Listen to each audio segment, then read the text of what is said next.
Live. How's everybody doing tonight? My name is Anthony Brian Logan, and you're watching and/or listening to ABL Live. Thank you for joining me tonight. You could be almost anywhere in the world, but you're right here with me live on the show, and I appreciate y'all for that.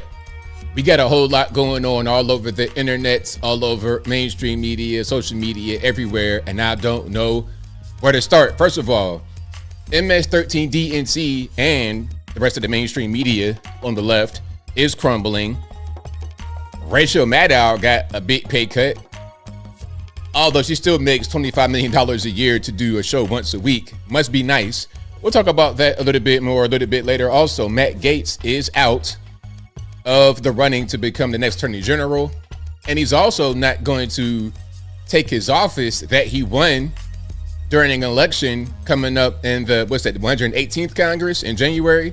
We'll talk about that a little bit more a little bit later. Also, speaking about incoming administrations and incoming policy, we got mass deportation on deck, and the mayor of Boston, Michelle Wu, doesn't want to get involved. She wants to protect the illegal aliens of Boston. We'll talk about that a little bit more a little bit later as well. Also, we must talk about the Georgia mother being arrested for allowing her 10-year-old boy to walk to the store by himself. I mean, I'm going to show you the mom and the boy, and you're going to be like, nah, there's no way this should happen, because obviously this boy looks like he could go ahead and fillet a whole alligator by himself if he wanted to. Like, we're not dealing with somebody that is not able to be okay in the world by themselves. We'll talk about all those things and more on tonight's episode of ABL Live. And thank y'all again for being here. You guys are the best audience anywhere on these interwebs. If you like what you're hearing thus far, if you enjoy the content in general, please give the video a thumbs up, like the video, share the video, do all that good stuff. That'll help me out tremendously. We got a lot going on tonight. We have a whole lot going on. I got a lot of good videos, everything. Shout out to you guys who were waiting for me on last Saturday. I apologize for not being here, but I'm back. I'm going to try to not miss too many more shows, but you know, we got holidays coming up, so I might miss something. Let me see. Christmas, that might be on the Wednesday. That's on the Wednesday this year. I might be here. I might not. We'll see about that. I'll probably go back home for that or right around that time. We got Thanksgiving coming up next week. Shout out to you guys. What do y'all normally cook for Thanksgiving? Are we doing turkey, ham? Like, what's going on? What's your Thanksgiving meal? Now, normally, when I was younger, I used to be able to knock back them apple pies. Now, my main thing as a kid was a pumpkin pie. I'd go to grandmother's house, and she got all the food. When I would go to grandmother's house, West Virginia, Thanksgiving, the entire living space was food. It was like, okay, the kitchen, you got the little bit of countertop space in the kitchen, that's going to be full up. The top of the oven, the stove top, and inside the oven filled with food. We had a table filled with food. There was like a little bar type area and a washer and dryer in that same kind of area. All of that filled up with food. In the washer and dryer part, close to the living room, I ordered pies. Apple pie, pumpkin pie, pecan pie, all of that. And then your banana pudding. Oh my Lord. Those are the good old days. But now I gotta watch my figure. You understand what I'm saying? I can't be getting big backed. Ain't nobody got no time to be big backed at 40 years old. I'm trying to be healthy. So I'm one of them funny eaters. I'm not quite a vegan chia seed eater. I'm not one of them dudes, but I might not eat as much. So I'll get a small plate. And they say, hey, do you want a plate to go? Okay, I'll take something, but I ain't gonna take too much. Back in my heyday when I was younger, a big hungry kid. Oh man, yeah, give me all the plates. Give me some Tupperware, and I'm not gonna return it. Give me all of that. Give me some rolls in the tinfoil, just loose in the tinfoil. Give me some of those. All right, those are my good old days. But now I gotta. Yeah, by the book. I gotta watch my figure. Okay, I gotta keep my shape now. Come on now. I gotta keep the I can't be big backed. That's all. Yeah. But shout out to you guys. I appreciate y'all for being here on this Saturday. Holidays coming up. I was talking about the holidays because I don't know if I'm going to be here or not for Christmas, but I'll be here Thanksgiving. And Thanksgiving, like I said, that's next Thursday, right? So Wednesday before that, 27th, I'll be here, of course. But shout out to you guys. I appreciate y'all for being here. Now, we got a lot going on. There's a whole lot happening. But before we get to anything, shout out to the sponsors, of course. You guys are the main sponsor. If you're just watching the video, if you just happen to watch, drop a like or a dislike, or you want to call me and act the fool. Whatever you do, you support by interacting with the show. So I appreciate y'all for doing what you do. You guys are the main sponsors, but I also got other sponsors. I got the patriotpost.us. Well, not the Patriot Post, just patriotpost.us. Your best source of news and information anywhere on these interwebs. Their link will always be in the box, or just go to patriotpost.us. Tell them that ABL sent you. Also, my merch website, ablmerch.com. We got the hats, t-shirts, stickers, hoodies, mugs, and more right there on the website, ablmerch.com. Also, we have my regular website, anthonyblogan.com. That is ANTHONY, the letter B, LOGAN.com. On the front page of the website, you'll be able to find articles for each video that I produce. And in each article, I got sources from the left, from the right, from the center, from the politically agnostic, Democrat, Republican, local, national, international, whatever you want, I got it as long as it's legal. It will be on the website, anthonyblogan.com. And again, on my link, thank you, Sheree, right there. You see it right here in the chat. Also in the description box right below the video. And I got to tell y'all that I'm on Rumble. Shout out to my good people over at Rumble. I had a good call with my man over there. Shout out to you, Justin. I appreciate you. But I had a good phone call, and he was able to convince me, like, hey, man, you should consider putting your content over here. This would be a good place for you to be able to grow and get visibility. So I've done that. And do I have a Rumble link in the box? I think I do. Thank you. That still looks right on it. On it. You guys are the best. All right. So here is my Rumble page. All right. We just getting started with the Rumble page. You already got 205 followers. Let's run it up to 1,000 by the end of the month, maybe. I think by the end of the month, or at least by the end of the year for sure. But by the end of the month, I want 1,000 followers on Rumble. And I want to really grow it, make it be a real big thing over there, and make it be another place where you can be. Aside from YouTube. YouTube, of course, is going to be the main spot. But I'm everywhere, really. I'm on Rumble. I'm on Facebook. I'm on TikTok. I'm on Instagram, YouTube, Twitter. I'm everywhere. So you can find me everywhere. Rumble, one more place. They have some pretty good features, and I'm going to start live streaming on there. I'm going to get that set up very soon. So this same live stream you're seeing right now, it'll be simulcast over there. So if you normally come into the YouTube for the stream, that's going to remain the exact same with no change at all. It'll just also be available on Rumble if you decide to watch it over there. All right. So thank you guys for following me on Rumble. I really, really appreciate it. Look, that quick, we got 218 followers. I think I had 208 or 205 just now. Went at 218 and now 223. So thank y'all for subscribing to me over on the Rumbles. I see some of y'all do use that service. So I think it'd be good for me over there. Once I start to really get rocking and rolling, I'm going to be rocking and rolling. So thank y'all again for joining. But again, AnthonyBLogan.com is the website. You're able to find all my information. And of course, the contact page, AnthonyBLogan.com/contact us. There you can find my email address, my snail mail address, my UPS box, of course, my social media links, my Facebook, Instagram, Twitter, never going to call it X, TikTok. As I always say, yes, I am 1 million years old on TikTok, but it's fine. I could be the TikTok unk. That's cool. I could be the cookout uncle, but I ain't going to be no drunkle. I ain't going to be like my man that was on the flight. I can't get over that. That was crazy. My man was turned all the way up. I'll fight everybody. I'm not going to be that kind of uncle. I'm the fun uncle. I'm the funkle. You understand? So when the nieces and nephews wanted to go to the park, when they wanted to go for an adventure, they called her fun unk. I took them on an adventure.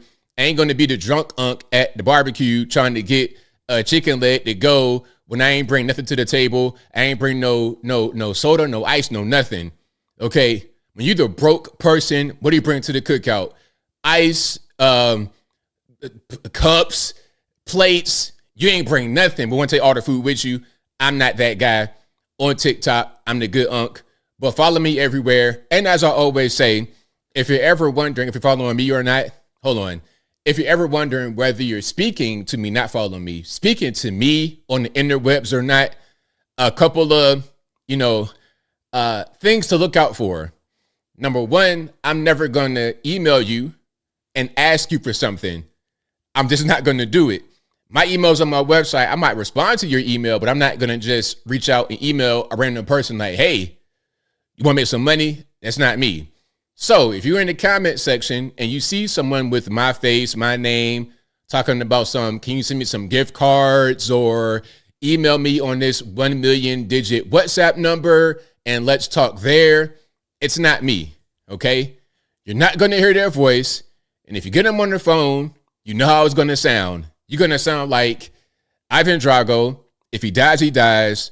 Or you're going to sound like Blood Diamond. Give us free. That's what you're going to hear on the other end of the phone. You're not going to hear ABL, okay? So you already know what it is. Thank y'all again for being here. I really, really appreciate it. We got a lot going on. There's a whole lot happening. I want to start with a kind of an older clip, but I want to show you how ridiculous the left, and not necessarily the left, I would say elitists. That's probably the better way to put this, because left and right, that's a thing. But once you go a little bit deeper, you're talking about the elitists, your Bill Gates of the world, your George Soros, guys like this. That is a big problem right there.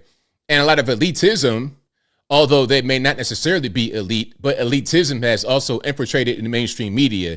They think that they are above us and they know how to manage us, but they don't.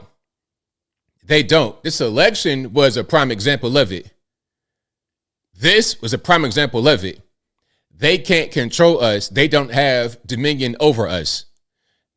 Now, here's Bill Gates, okay? One of the biggest elitist people in this world, all right? Check him out. This is from a while back. It might have been 2 or 3 years ago. Yeah, so there's basically two ways to help with cows. Cows are about 5% of global emissions, which is pretty unbelievable. Wild. And if your goal is to get to zero, you don't get to skip the cows or the steel or the cement or, any of those big areas. So there's a whole class of solutions of making meat without cows. Today. Okay, so do you hear what we're talking about here? So Bill Gates is saying that cows farting, yes, you may have seen or heard this before and thought, oh, that's a meme and not really. No, they're dead serious. Cows farting, he says, accounts for 5% of all global emissions. Yes, he did say that. So we're trying to be net zero, right? So what did we do? Okay, let's kill the cows and create meat without the cow. Now, I don't know about y'all, but I don't think I want beef with no cow. Okay. Remember the old school commercial, McDonald's, where's the beef? Or was that Wendy's, whatever it was? Where's the beef? Nah, where's the cow? If you give me a hamburger, I want to know that Betsy was living at one point and is not no more. And that's why I have the hamburger in front of my face. If the hamburger came from Bill Gates' lab, I'm good. I am super, super good. But let's continue. It doesn't taste as good and it costs too much. It's going through a little bit of a lull, but those companies, Impossible Beyond, Memphis, and others are pursuing that. In terms of the cows, we pursued many solutions. So one is to vaccinate the cows in a way that their gut bacteria that emit the methane, which is also called natural gas or CH4, which is the second most important greenhouse gas. You can vaccinate them, and that species of bacteria isn't there. So let's modify the cows genetically, I suppose, like vaccination. So you're going to remove some of their natural process of being able to break down food, the natural process of being able to grow. See, when you start to play God, you are going to cause problems because you think by giving them this injection, giving them this drug, that you're going to stop a problem, but you're going to create a bunch of more problems. And the issue with that is you're not going to know what these problems are sometimes until years down the line. And it'll be a commercial. Were you impacted by X, Y, and Z brand of cowless meat? Call 1-800, you're going to die in 2 days to get $5 from a class action $1 trillion lawsuit. That's what happens. And we all know that. We're all adults. We've all heard that before. It's not anything new, which is why a lot of us do not want to get the vaccination, myself included. I've not been vaxxed. I'm good. I've not had a flu shot as an adult ever, nor have I ever been vaxxed with C-19. It didn't make any sense. If I don't want to get the flu shot and I've not died, why would I get C-19 shot? For what? It's the same thing. Their stomachs are very special because they can eat grass. It's a 3-stage fermentation process, basically. There's another way you can change what they eat, and you could either put that in their water or their feed. There is a drug to change the microbiome, not a vaccine, but a drug. That looks very promising. Promising. So they're going to do a little bit of testing on y'all. That's the objective. Okay. We're going to do some testing on these random cows at this random farm or CAFO, whatever they're in. Let's just do it there and then see how the public reacts. And as a matter of fact, let's test it with school lunches, right? Okay, we got free lunches. We got reduced cost lunches. The federales are involved with it. Let's just put it in the school lunch supply. See how kids in K through 12 react to the fake meat or to the vaccinated meat or to the drugged up meat. And then if we have just a few fatalities, we'll keep on going with it and just let it rock. And then if anybody has a negative reaction, we'll say, oh, it's the E. coli outbreak. And, you got to do X, Y, and Z. That's what they're going to do. And then there's a solution where you stick a sort of a metal thing into the skin of the cow, and it actually burns the methane. And all of these look to be quite cheap. So you're going to burn gas inside the cow to prevent the gas from going into the atmosphere? I think that trying to vaccinate cows so they don't release as much carbon or whatever emission into the atmosphere, I think that's ridiculous, man. I think that's really crazy. And the funny part is you want to do stuff like that here in the States when in reality, the biggest polluters in this world are China and India. Part of the reason why they're such big polluters is because we just have them create our goods for us. They are now the manufacturers for the USA.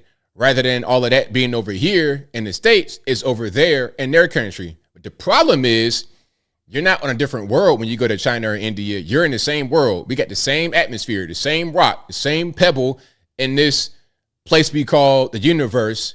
It's the same place. So all the carbon emissions, all the harmful gases, all the CO2, methane, all of that, straight in the atmosphere that we all share together. 30% of California's pollution comes from China.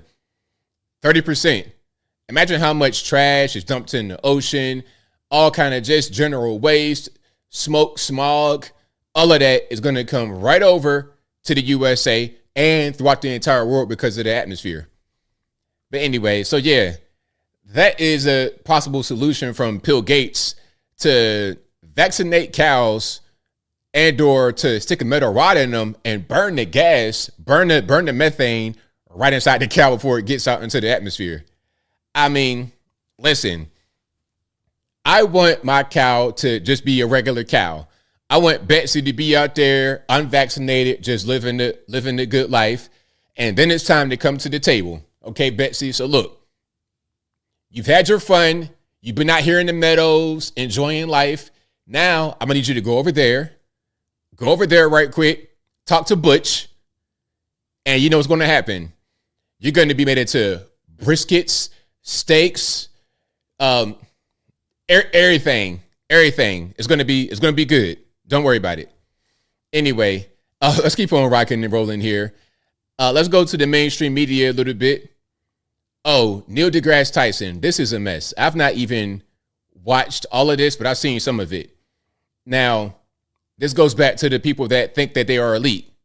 Maybe he's one of them. I'm not really sure. Let's watch this. The discussion is about male or female. Like, what's going on with the male or female? Scientific American, the magazine. I remember when it was around when I was grew up with it. Yeah. Grew up with it. Yeah. Okay. Well, their editor had to quit. You saw this. Yeah, I heard about it because she expressed some opinions. Right. Yeah.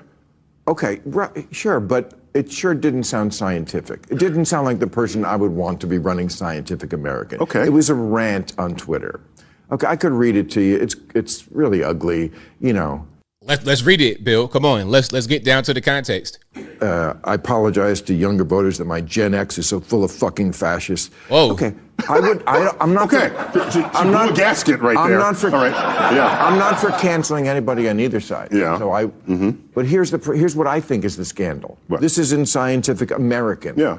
Less than a year ago. Inequity between male and female athletes is the result not of inherent biological differences between the sexes, but of biases in how they are treated in sports. So this is a professor saying this, a person that is in charge of teaching people, someone that is supposed to be a scientist. Hold on, let me go back here. So it's from the website magazine called Scientific American. All right, and then the article claims that there's no difference between male and female athletes other than how they're treated. There is a world of difference between male and female athletes. There is a world of difference. It's not even, it's no competition at all. And it's not even about trying to compete. It's just acknowledging that we're different. We are different. It is what it is. There are some things women are good at that men are, and vice versa. There's some things women cannot do that men can do, and some things men cannot do that women can do. I think it's more things that men cannot do than, because the main thing that from the physical point of view, a woman can get strong, I guess, get on steroids, get real big and bulked up and whatnot. But a man can never, ever, ever do enough workouts, surgery, hormone replacement to have a womb, carry a baby, and then breastfeed the baby. It is not possible for a man to do that. It's impossible. Somebody say, oh, well, that man is pregnant. No, that man is not pregnant. That woman is pregnant. The woman may think that they are a man in their mind. That's called mental illness. Okay. That is called mental illness. At the end of the day, a man cannot pop out a baby. You cannot bake the baby inside. You cannot incubate the baby inside of you, nor can you actually give birth. Where's baby going to be and where's it going to come out? I don't want to think about that thing for myself, but I digress. That's nuts. And yes, it is. Pardon the pun. Sure ain't scientific, and it's in Scientific American. And that's why the Democrats lost the election. It's true. Bill, every 20 minutes on your platform, you come up with another reason why the Democrats lost. No. You already have the answer. They lost the election. So anything you say is why they did it. First of all, you don't watch this show, so you don't know that. I know you don't, and it's okay. But you talk as if you do, and you fucking don't. And that's okay. Just don't bullshit me. That's the one thing people can't ever do on this show is bullshit. And that's fine. But I don't say that. I have very good reasons. But engage with the idea here. What I'm asking is, Scientific American is saying, basically, that the reason why an WNBA team can't beat the Lakers is because of societal bias. What you're saying? It is impossible. It makes no sense. Like, I know female athletes, I know women that have played college basketball, and they'll tell you in a minute that the men, it's a whole different level. You're never going to see a woman, the actual biological XY woman, or pardon me, XX woman. I'm saying the wrong thing. You would never see a biological XX woman do a LeBron James 360 windmill dunk at 40 years old, or really ever. I've only seen a couple of female dunkers. Brittany Griner is one of them, and Brittany Griner is 6'9". So if you can't dunk at 6'9", you're just not athletic at all anyway. But I've seen 5'6" guys like Spud Webb win the dunk contest in the NBA, doing 360s at 5'6". You will never see a woman do that because they don't have that type of capacity in their body to do it. Just like a man does not have the capacity to have a baby. It's really simple. Is not Scientific American says that. An editor for Scientific American says that, who no longer has the job. So don't indict a 170-year-old magazine because somebody... Okay, this is... Why would that article even get out, though? Why would the article get out? Why would Scientific American, if you are a respected publication, why would you allow that article to get out there? That shouldn't happen at all. It shouldn't have been a matter of the article gets released and then it's a bunch of backlash and then the editor got to get fired. The article shouldn't have been written. It's called Scientific American, and they're printing something because someone enters the cesspool that is social media and then participates in that exchange. So why can't you let's just talk about science? Why can't you just say this is not scientific and Scientific American should do better? Well, does she still have her job?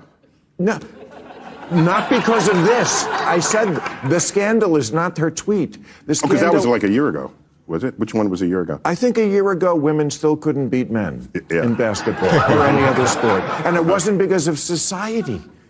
You don't see a problem By the way, here? long-distance swimming, women might actually have the advantage. Sir. Now, find me Michael Phelps that's a female. Just find Michael Phelps. Man, look, we already been through the whole swimming thing. Leah Thomas. We already seen Leah Thomas. This dude looking like a California football player, a California quarterback. A white California quarterback with long hair. That's what Leah Thomas looked like. Leah Thomas looked like a professional wrestler from 1987. That's what he looked like. This dude, 6'4", big hands, feet, all of that, competing against these women like what? Riley Gaines, 5'3", 120 pounds, soaking wet. It's unfair. It is unfair. You can look into that. Yeah. Maybe long distance swimming. Yeah. Yes. Okay. Yeah. I've looked into it. Yeah. I bet you have. You're the kind of guy that will look into something like that. I bet you have. So, yeah, Neil deGrasse Tyson. These people, man, like, see, that's something else that a lot of us don't like. We don't like when people are evasive with answering questions. Like, just answer it. Or if it's not even a question, when I ask you to give a comment on something and you kind of want to hem and haw, we don't like that. We want you to be straight up with it. That's why we like Trump so much. In part is because he's honest, he's straightforward, he's direct. Mainstream media, a lot of the media personalities, the pundits, they're trained to go on TV and obfuscate, not answer questions, misdirect, all of that. They're trained to do that as a way to look good on television. But the way things are now with social media, podcasts, all of that, people are able to dissect that and point at how fake it is. Therefore, it doesn't work as much anymore. The old school methods are failing. Some of the older people that still buy into it, they may buy into it, but more and more of us, of all ages, young or old, we're becoming more aware of it, and it's not really working. Now, speaking about social media and whatnot, helping dismantle the mainstream media, just as MS-13 DNC is. Elon. They're trying to sell MS-13 DNC. Rachel Maddow had to get a pay cut of $5 million a year. Can you believe that Rachel Maddow was getting paid, or is currently getting paid, $30 million a year? $30 million per year to do her show one night a week on Monday night. I didn't even know it was one night. I thought it was a daily show. I don't watch their stuff. I'm only going to see clips of it on social media. I don't watch anything on TV at all. I don't watch TV. And I most certainly would not watch Rachel Maddow. Okay, it'd be the coldest day and you know where for me to watch Rachel Maddow. One day a week, $30 million per year. Now it's cut $25 million. Oh, okay. Big pay cut, but I guess it is a big pay cut over a 5-year period. $25 million you're not going to get. But at the end of the day, I mean, it's MSNBC. Who's really watching it? Nobody. Elon Musk bought X and turned it into the social media arm of the MAGA movement. And we all sat there right in the middle of it during the campaign, possibly not realizing that we're sitting there like fat chickens, just getting attacked all day and just being part of this MAGA messaging. However, the election's over. Everybody's getting smarter and better. I'm not sure that the right idea is to leave Twitter and just go to Blue Sky, a friendlier place, because then we remain in our echo chambers. I don't think that you should necessarily stay in Twitter every day and battle it out and let yourself doom scroll of all the hate coming at you. But I want to see it. I want to read what's happening there, right? And so I think at least staying in those spaces is important because I want to hear the other things. Eddie, Elon Musk. So one thing about it, a little bit of context here. There's a new place called Blue Sky that is like a Twitter clone, I suppose. I've not gone to it, but that's like the safe space for liberals now. So because they want their Twitter, they like the way Twitter is, or X. They like the way the format is. You can see news, and it's, a good tool to use when you are a pundit, journalist, or whatever. But they don't like all the hate coming at them. Hey, man, it's y'all's fault. So now the solution is to go to a safe space, to go to an echo chamber and say what you want over there. Well, meanwhile, we don't do that. We engage y'all all day long. We engage y'all. We engage each other. It's totally fine. We don't run away to a safe space. Y'all do that. The only time we had to go somewhere else is when we were banned from a place like Twitter. But now that Elon's on there, we're not getting banned anymore. So we're going to be right in front of your face. You guys want the experience of Twitter back when the conservative voices were banned. That's what y'all want. So you go to the place where you're able to ban them, which is Blue Sky. Okay, that's kind of how that whole thing works. All right. That's how the whole thing works. But yeah, they love segregation. They love being separate. They love being separatist. But they'll say that you and I are the racists and the ones that hate this group and that group and everybody else. There's a lot of projection going on. And it's funny to see how this whole thing plans out. It's funny to see. Now, here's The View. I've been playing a lot of The View lately because their meltdowns and crash outs are second to none. They're second to none. We got Sunny hosting, having to do the legal notes. It's a mess, man. That show is real bad. It's real bad, man. I wonder how long these shows can stay on air. How many more angry liberals are there to actually watch your program and generate any kind of revenue? Because I tell you what, I do not watch this show at all. I only keyword only see clips on social media. So they make no ad revenue from guys like me at all. So I don't understand how they stay on the air. I don't get it. Like, how do they make any money? How many angry people on the left are there to continue to watch the nonsense that they put out there? You know what's in the air, Whoopi? What's Trumpism. We lost the election. Wait a minute. We lost the election. We're miserable. Half of this country is miserable. And let's just tell the truth. We hate that he won. We hate it. And everybody's uptight and crazy right now. Well, then I'm going. That's funny how she said we hate that he won. And that's an applause line. That's an applause line for the audience. We hate that he won. At least they being honest. Y'all hate that he won. Y'all are miserable and everything else. Now, I got to go to something else here. I got to go to Angela Rye. I got to show this. This one is crazy. I almost feel bad for these people. But then again, I think of what they have done to this country, what they have done to this world, and all those feelings go away. All right. So this caption says, Angela Rye says she is frustrated and emotional. She hates and despises half of the country. We're really not on the same page, and I lost at this point. All right, check it out. I'm very emotional. I think that I feel the obligation. I feel frustrated. Honestly, with myself, because I spent so much time over the last couple of weeks just focusing on the half that I hate right now, like the half of the country that I despise. And I'm that guy. Do y'all know him? That guy that just came on the screen and said, that was Andrew Gillum. Remember Andrew Gillum, the guy that got caught with the boys in the hotel room and the meth and the what by Candace Owens, got caught butt naked, all kind of stuff. Remember that? The guy who had a wife and the kids, and almost he was that close to becoming Florida's governor. Remember that? Y'all, listen, in Florida, y'all dodged a whole bullet. Donald Trump style. It was right here. And God said, nope, it ain't gonna happen today. Y'all dodged a bullet in Florida. But I digress. frustrated about that because you don't get understanding through frustration and hate. And I think that what I feel guilty about is knowing that there's an obligation to a whole other half, you know, of the country, and feeling like there has to be a conversation, you know, a come to Jesus, as they say, with so many people, because we are really not on the same page. And I am at a loss at this point for how to get there. And so I think you guys know I'm fiercely competitive over all kinds of ridiculous things.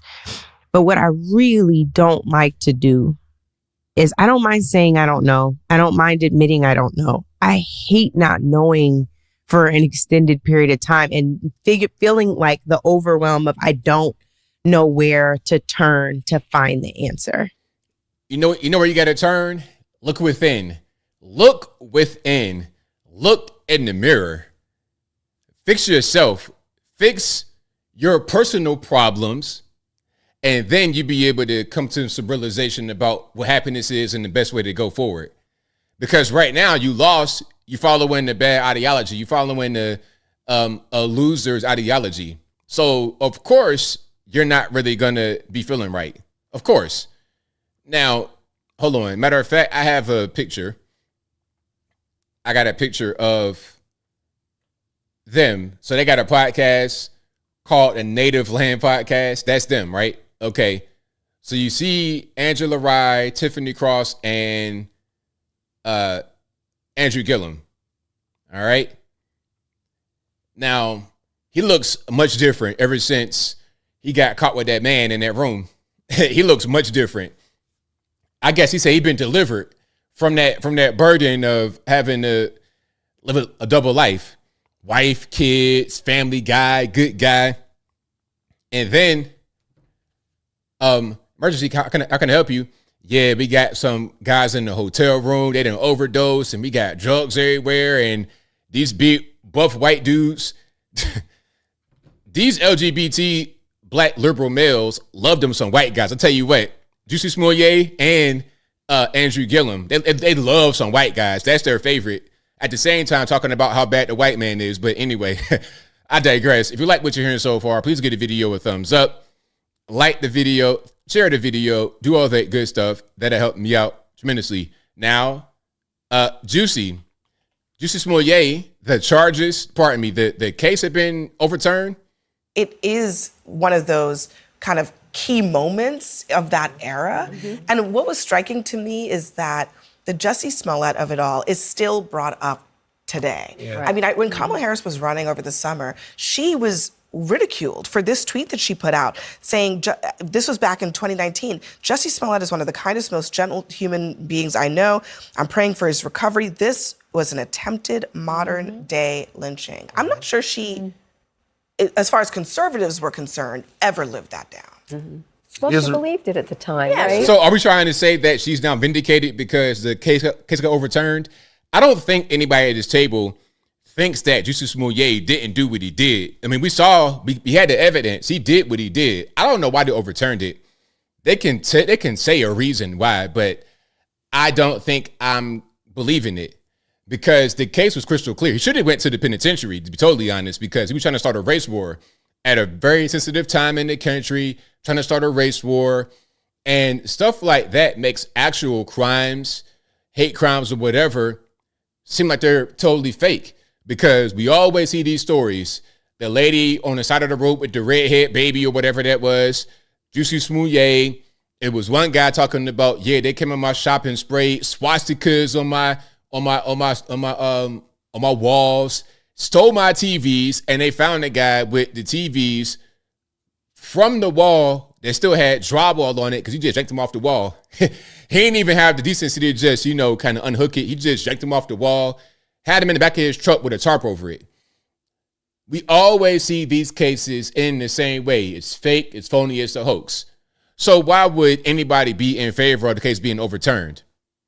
She wasn't the only one. She believed it. A lot of people did. It's a really believed sad situation. I have a friend who was very involved with Empire, and I think I asked them today, and they said it's just much sadder than you realize what happened here.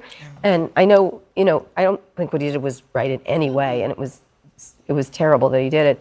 But this is probably the best outcome for something like that. Why is it the best outcome? Explain to me. But it's also the origin story of like the backlash to the sort of like racial justice moment that was happening at that time. Yeah. The case from Jussie Smollett, it was another thing that happened. It was a bunch of things that happened. It was a lot of, Trayvon Martin, it was so many different things that happened over the course of many years. But people like this on this panel, they don't understand it because they live over there. They live differently than regular people, regular Americans. So they don't even understand. They don't even get it. This has been going on. That was just one more case of many that made us believe that there was an issue in this country with people putting out fake stuff. Yeah, as far as I'm concerned, Jussie back up. Jussie back out here. This is vindication. Jussie needs all movies restored, all roles back. If you don't shut up, Van Lathan, you were on Ozempic. I ain't trying nothing from no guy that's younger than me taking Ozempic. You coward. You can't even just stop eating. Anyway, he wasn't even really like obese. He was just like a little bit, a little chunky. He wasn't even really like a big back or a diabetic. He just wanted to take Ozempic. He just wanted to lose weight. You trying to be a Kardashian? You trying to be Ice Spice? What is going on? You got a cowboy hat for what reason? For what reason? All records back in play right now. We needed a victory. We've been on a losing streak for a couple of weeks. Jussie's back. I think that people overreacted to this, and I told people this before. Mm-hmm. Even if Jussie did do this, even if he did do it, it's just not that big of a deal to me. But they're not saying he didn't lie. They're saying he shouldn't have gone through with the prosecution. Because of double jeopardy. Because but I'm saying it's not like saying, oh, he's clear, it's fine, he never... Yeah. And he, at least I don't think his people aren't declaring that. They're just saying, from what I understand, it's time to move on. But there were real consequences to this. There were. Well, that's why. There were resources, money spent. Absolutely. And it was like this dominant national conversation. I mean, I think that's really what happened. Yeah. And it also, unfortunately, it calls into question other stories that happen where there is legitimate problems. Exactly. Thank you, Miss White Lady. You're 100% correct. I think, Van, that it hurt the cause. No, it didn't hurt the cause. First of all, it shouldn't. I am a person, a sentient being of my own. If I have something that happens to me, it is the police's job to enforce and investigate the law. No. You can't just do stuff like that and tie up resources. You can't. No. Okay, that ain't the way it goes. If you say, hey, you know what? There's a bomb in this school. You want to go check it out? You going to the penitentiary. Oh, that's called a bomb threat. You can't do stuff like that. See, you can't just do whatever you want and say, oh, boy, they got to come do their job. No, you do your job as well. You got to stay on point. You got to be, you can't just do whatever you want and say, oh, how the police come handle it. No. It doesn't matter whether 10 people lied before me. The veracity in which you investigate something. I'm not always going to be the arbiter. When I got swatted and then somebody said, hey, you know what? It's a 13-year-old in ABL's house tied up and bleeding. You better go get them, police. If they're able to determine who did that, they're going to go to prison because you filed a false complaint against me with the intention of having me possibly get discharged on, my family getting discharged on. You can't just do that. Or the standard bearer for black men from Louisiana, black man from Baton Rouge. And if somebody else lies, and then the cops decide, okay, well, God lied a couple of weeks ago, so we're going to let that one pass. What are we talking about? The only time that people are actually held to that standard is when they are black, is when they are a woman. Because if one woman has a claim of sexual assault or something, and it is not true, then okay, well the cops don't have to do it the next time. No. Well, it's less to do with the cops, though. It also has a lot to do with the court of public opinion. People are less likely to take things seriously when all these accusations. George Floyd was killed in front of the entire world. Oh man, good grief! This is what this is the black guy you bring on. that's the black guy you bring on CNN. Man, Abby, listen, Abby. I don't ask for nothing, okay? I don't ask for nothing. But get me on CNN, one of these panels. Oh my goodness, please. Get me on one of these panels. Y'all right there down the street, I'll drive. Don't worry about bringing me no hotel. I don't want no money. Don't give me $1. I don't want no money. Just say, hey, ABL, can you come on the panel? Yes, let's do it. I'm going to pull up in my vehicle right in front of CNN and go in there and handle business. This dude right here looking like, I don't know who you want to be. You want to be achy breaky heart? Like, what's going? You trying to be Beyonce? Are you trying to be part of the Beehive to say that Beyonce should be treated properly in country music? Is that what you're going to do? Oh, man. Van Lathan. These black guys named Van need to get off TV. Van Jones, Van Lathan. Stop. Just stop. Now, let's go back to Sunny Hostin, because remember, she did the whole thing of having to issue the legal note. She did that not once, not twice, but 3 times in a week. It's to the point now where they keep putting out so much misinformation, so much garbage, so many lies. They got to give a disclaimer at the end. Oh, well, don't believe anything I just said because, it's not really true. We're not trying to get sued. When you watch my show, I don't do any of that. I'll tell you my opinion. I'll give you an opinion all day long. I don't have to give you a legal note with an opinion because it's my opinion. I'm entitled to it. But what I don't do is pass off opinion as fact, which is what they do on TV all the time on the mainstream media. Every day they do that. So let's watch Sunny, the first one. Then we're going to see the second and third one. Legal notes. How could you nominate someone with allegations of child trafficking across state lines and having sex with a 17-year-old? My understanding further on in the interview, they discussed the fact that once he finds out that she's 17, he stops having sex with her. Sonny, you have a legal note. I do have a legal note. Thank you, Whoopi.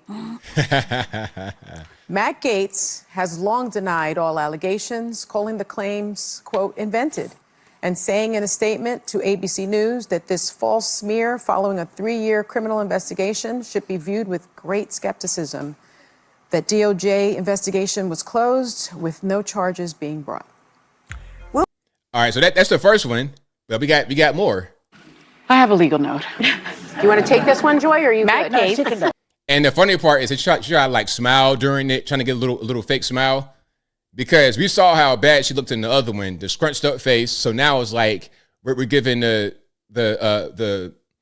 Joaquin Phoenix Joker Batman face. Gaetz has long denied all allegations and has not been charged with any crime. That's true. Also, another legal note. Pete Hegseth's lawyer said he paid the woman in 2023 to head off the threat of a baseless lawsuit. Oh. He has denied any wrongdoing. That's interesting. Pay off the witness. Well, look, though, I mean, if I did something wrong, if I committed a criminal action, lock me up. That's like all this talking. Okay, he paid some money. So what? What that mean? That don't mean nothing. You could pay anybody anything just to avoid the court process, just to get it out the way. You pay him and it's done. If I'm a criminal, then the payment shouldn't have been enough. It should have been, let's get him prosecuted and sent to the penitentiary to make big rocks to little. If I'm able to pay, I didn't do it. And if I didn't get convicted, I didn't do it. I just paid and went on about my day. That's what that means. All right, so that's the second one. Now we got one more. This jacket is crazy, but let's hear. Sorry, I have a legal note. Matt Gaetz has long denied all allegations and has not been charged with any crime. Gaetz previously dismissed allegations that he paid for sex, saying that, quote, someone is trying to recategorize my generosity to ex-girlfriends as something more untoward. Another legal note, Pete Hegseth. I mean, really, Is he lying? Is like you can't really dispute that, because if this was somebody he was seeing and it wasn't just like if you saw the girl on more than one occasion and he's giving money, that could be considered one of his girlfriends or a girlfriend. The problem with Matt Gaetz was that the girl was 17. Maybe he knew, maybe he didn't know, but he says once he found out, he started a relationship. If not for the fact that she was 17, you wouldn't have heard about it. Because let me tell you something about DC. Everybody does that. Everybody does that. Except for Mike Pence. But I digress. Lawyer said he paid the woman in 2023 to head off the threat of a baseless lawsuit. He has denied any wrongdoing. Just call the show Legal Note from now on. Or really long music. We'll be right back. All right, Whoopi, I like that jacket and shirt combination. Yeah, I like that. It looks like something I wear, but the shoulder pads, it wouldn't be looking like wings on me. It'd be kind of more filled out. Hey, Whoopi, I need that jacket ASAP. And the 40 long slim. I know you got it in your closet because you like to wear dude clothes and stuff like that sometimes. So shout out to you. But yeah, all these legal notes. Hey, man, just start telling the truth on your show. Just do that. And you want to do all that. Just do that. Just tell the truth. Tell that truth. All right. Now, speaking of telling the truth. So Trump's sentencing in the hush money case, Alvin Bragg, I suppose, that has been canceled indefinitely or postponed indefinitely. Now, the last thing that I read was that they're going to have the sentencing for that case in 4 years. Like they're going to put the sentencing on pause for 4 years and then they're going to try it again. Really? Is that what we're going to do? I mean, come on. Come on. Just drop the case. All the other cases have been dropped or postponed or put on the shelf. The whole problem with the cases is that it was lawfare. It was an attempt to get him, to keep him out of the White House. They knew they couldn't beat him fair and square, so they resorted to doing this, and it didn't work. It didn't work, so move on. Drop it. Do something else. Do something else. Now, let's keep on going. All right. Fox News Alert now, and some developments in the hush money case of Donald Trump in a New York City courtroom.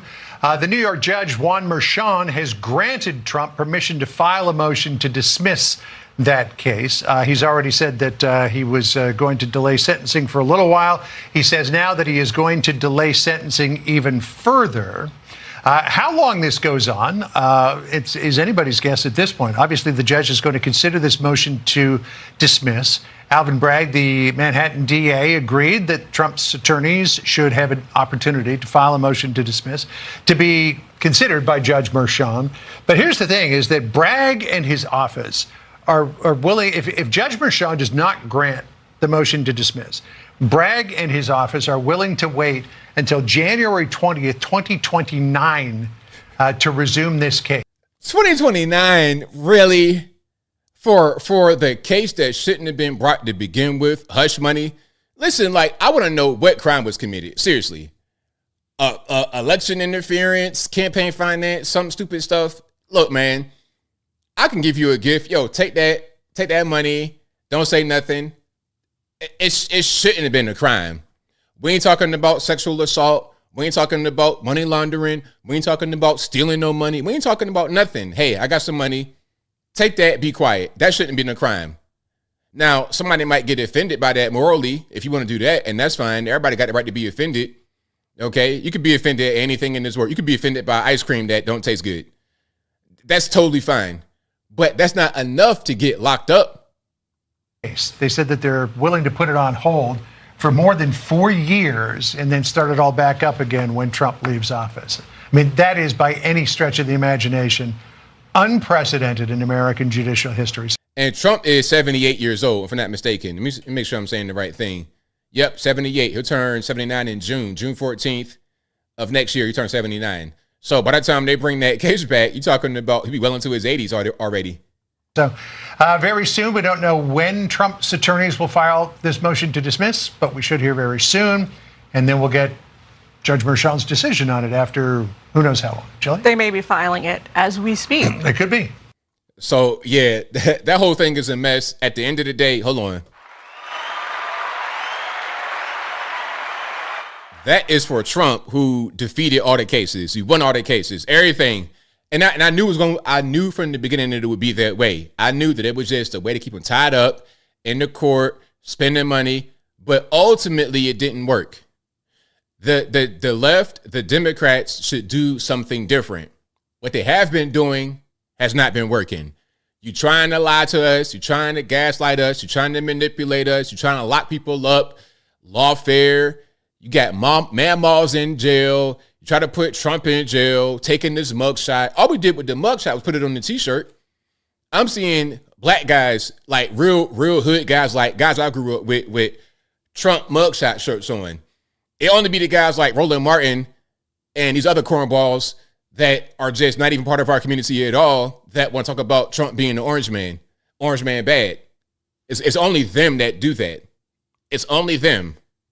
Okay, a guy like Andrew Gillum, orange man's bad, but the white man I love. That's his whole thing. Orange man bad, but the white man, hey, it's all good. Andrew Gillum loves the white man a little bit too much, if you catch my drift. Okie dokie, but I digress. If you like what you're hearing so far, please give the video a thumbs up. Like the video, share the video, do all that good stuff. That'll help me out tremendously. Now, I got to show Brian Williams, formerly of, what was it? Was it NBC he was on? Talking about the Democrats and how they need to just change their ways. They got to change their ways or else they're doomed. I think it's insulting when members of the working class, which the Democratic Party has lost entirely in our lifetimes, to insist the economy is doing great. A 12-pack of Bounty is $40. Rich folks don't feel that. $40? $40 for some Bounty? Really? I mean, I don't know. I go to Costco. I'm not quite sure I've paid that, but I don't buy Bounty though. I buy the regular Costco brand. And I believe $40 though. I believe it. Poor folks already switched to Sparkle during the COVID, during the lockdown. And I think telling them that the NASDAQ is gangbusters is further insulting. It's insulting. I think the biggest unforced error of the Biden administration by far was the border. To tell people it's not a problem is insulting. For the working class to see incoming migrants getting welcome bags, debit cards, and motel rooms is probably insulting as well. So there's a lot of work to do. You know, it was when they handed out camo hats that said Harris Walls, and the Democrats they were kind of charmed by that. Their party has gone quinoa, and the rest of America's eating at Cracker Barrel. And so it was kind of an ironic use of something millions of Americans put on their heads to start their day every day.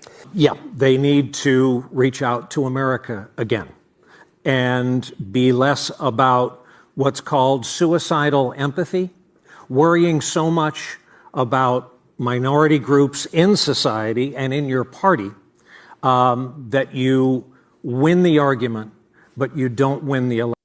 Exactly. There you go. So that's Brian Williams. Not a problem. What was he on NBC? He got caught lying and stuff like this. I mean, he was Brian Williams. I'm gonna say something now. Brian Williams was a great anchor.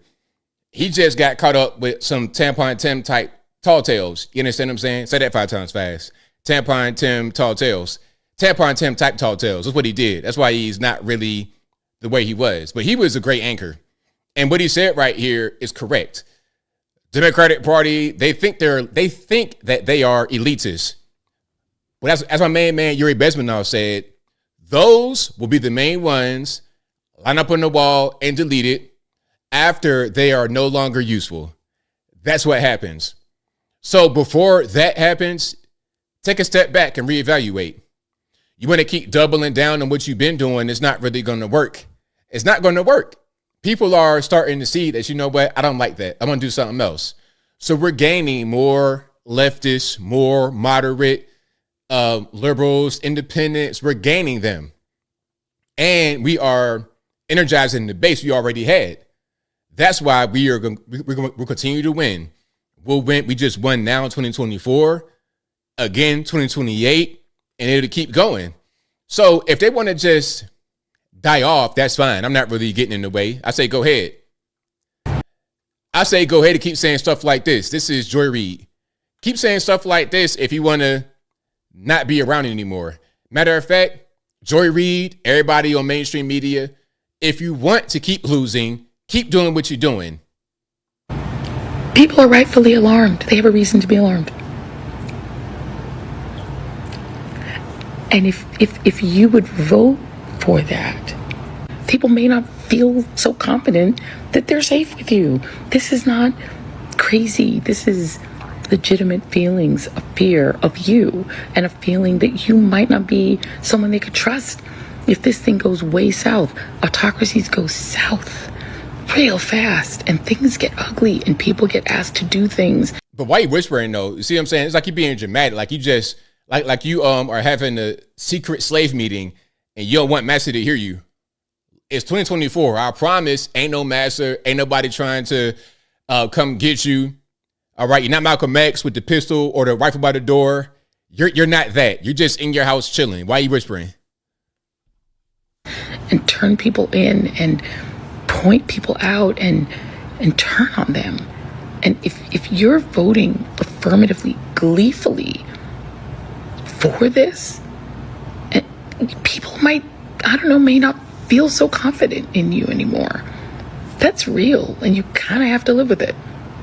So if you think that you can vote for what people see as their destruction and then demand that they still are cool with you and kiki with you and have Thanksgiving with you, like, I think you're kind of missing the point of what people are upset about. They're afraid.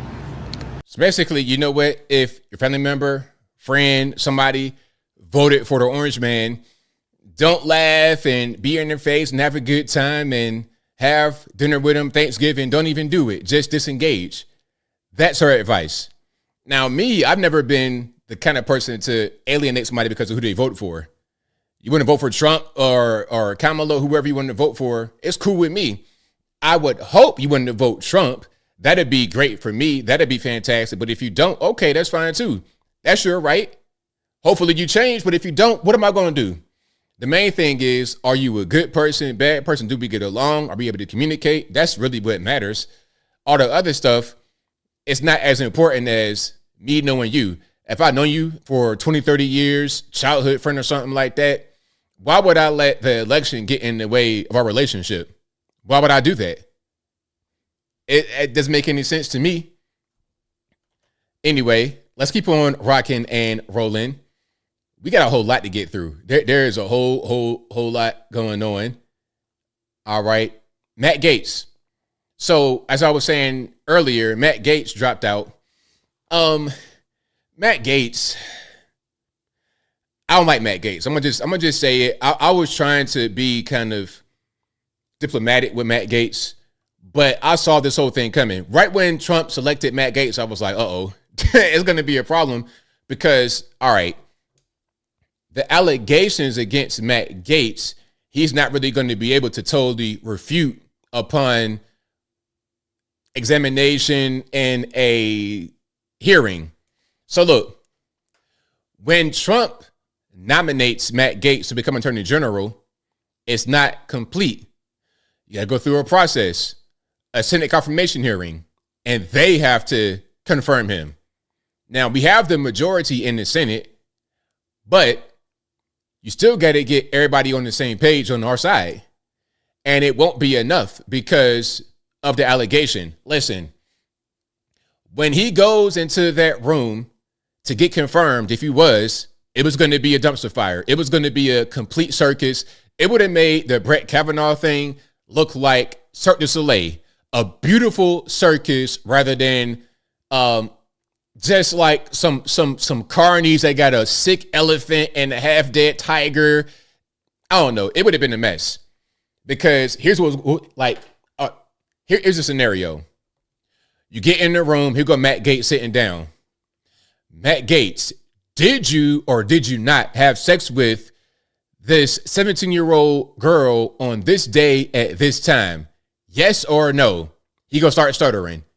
And at that point, it's over. He can say, I didn't do anything wrong. I was not convicted. I was investigated and not convicted. That's great. We can't deny that. But what he can't deny is that him and the woman had the relationship. He could say that he didn't know she was 17. He could say anything, but he can't deny it. What they're going to do is make him be a kid diddler in the courtroom, and he's not going to really be able to get beyond it. So his nomination was never going to happen. Well, the nomination happened, but the confirmation was never going to happen because of that. It's just that simple. I mean, people can disagree or whatever, but I saw it instantly. Right when they said Matt Gaetz, I'm like, nah, it ain't gonna happen. It's not gonna work. I'm not trying to say he's not a good candidate. He's not a good person to be in the office as a House rep. I'm not saying he's unintelligent, doesn't have a high IQ. It's not even about that. It's about that allegation. Now, Pete Hegseth, on the other hand, it ain't the same thing, because with Hegseth, it was an adult woman and the police investigated and it was consensual, because with the woman in the Hegseth case, see, look, in Matt Gaetz's case, there was no sexual assault allegation. The woman didn't come out and said that he attacked me. The woman came out and said that he paid me, or somebody said that he paid her. There's receipts to say that he got paid and that she was 17 years old. That's the thing.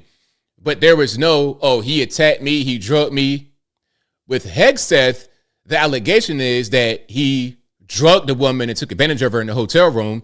But in reality, what happened was the woman was married, and at this conference where her and Pete met, her husband was there, but not at the time when she was with Pete at the bar. So he goes to the bar, meeting Pete Hegseth and having a good old time. She comes back to the room. They have consensual relations. She goes back to her room where her husband is. And of course, it comes out that they had something going on between her and Pete. Now she got to say, I was attacked, I was drugged, I didn't know because I'm married and I don't want to get in trouble. That's what happened. The police looked into it and they found out that it was consensual and there was no problems. So it's different. It's different. But let me go to Matt Gaetz. It's important to know you resigned from this Congress, not the next Congress. Our audience is 100% behind Matt Gaetz, by the way. They are very, very upset that you are not able to get all the way to Attorney General. I have to ask, what is next for Matt Gaetz? I'm still going to be in the fight, but it's going to be from a new perch. I do not intend to join the 119th Congress. There are a number of fantastic Floridians who've stepped up to run for my seat, people who have inspired with their heroism, with their public service. And I'm actually excited to see Northwest Florida go to new heights and have great representation. Charlie, I've been in an elected office for 14 years. I first got elected to the state house when I was 26 years old, and I'm 42 now. And I've got some other goals in life that I'm eager to pursue with my wife and my family. And so I'm going to be fighting for President Trump. I'm going to be doing whatever he asks of me, as I always have. But I think that 8 years is probably enough time in the United States Congress. You know, in Florida, our voters got to vote on term limits for state government, and the campaign was 8 is enough. And so you can only do 8 years in the Florida House of Representatives. And so it seems like a pretty poetic time to allow that great new blood to come in, to allow my district to have high quality representation. And don't worry, I'm not going anywhere. I'm not taking off for a tropical excursion for the rest of my life. I am here to help save this country. And one thing the great patriots at Turning Point know, we need people at every level. We need brilliant lawyers on the outside. We need tough congressmen. So there's more. He says he's still going to be in the fight, but he's not going to be joining the 119th Congress coming up, because he won the election and he was going to be in Congress again. But since he lost, he didn't lose. He just says, okay, I resign. He resigned initially after Trump nominated him to be Attorney General. He resigned after that. But then he met with people that were in, the senators, and he didn't have the support from the senators. So he withdrew his name from becoming the attorney general, and he's still not going to join Congress in January as he was elected. He'll probably do stuff with Charlie at Turning Point and other things. And by the way, Charlie is one of the smartest guys I ever met in my life. Charlie is great. I love Charlie. 100% love Charlie. So whatever he does, if he wants to become a governor, Arizona or something like that, Charlie, or you want to be a senator, you're going to be able to do it. So shout out to him. But Matt Gaetz, I'm not really a fan. I'm gonna keep it all the way real. I'm not really a fan. I don't dislike Matt Gaetz, but I'm not the biggest fan of his. All right, let's keep on rocking and rolling. If you like what you're hearing so far, please give the video a thumbs up. Like the video, share the video, do all that good stuff. That'll help me out tremendously. But you know who I am a big fan of? I'm a big fan of my man, Tom Homan, the New Borders are. Oh, yeah.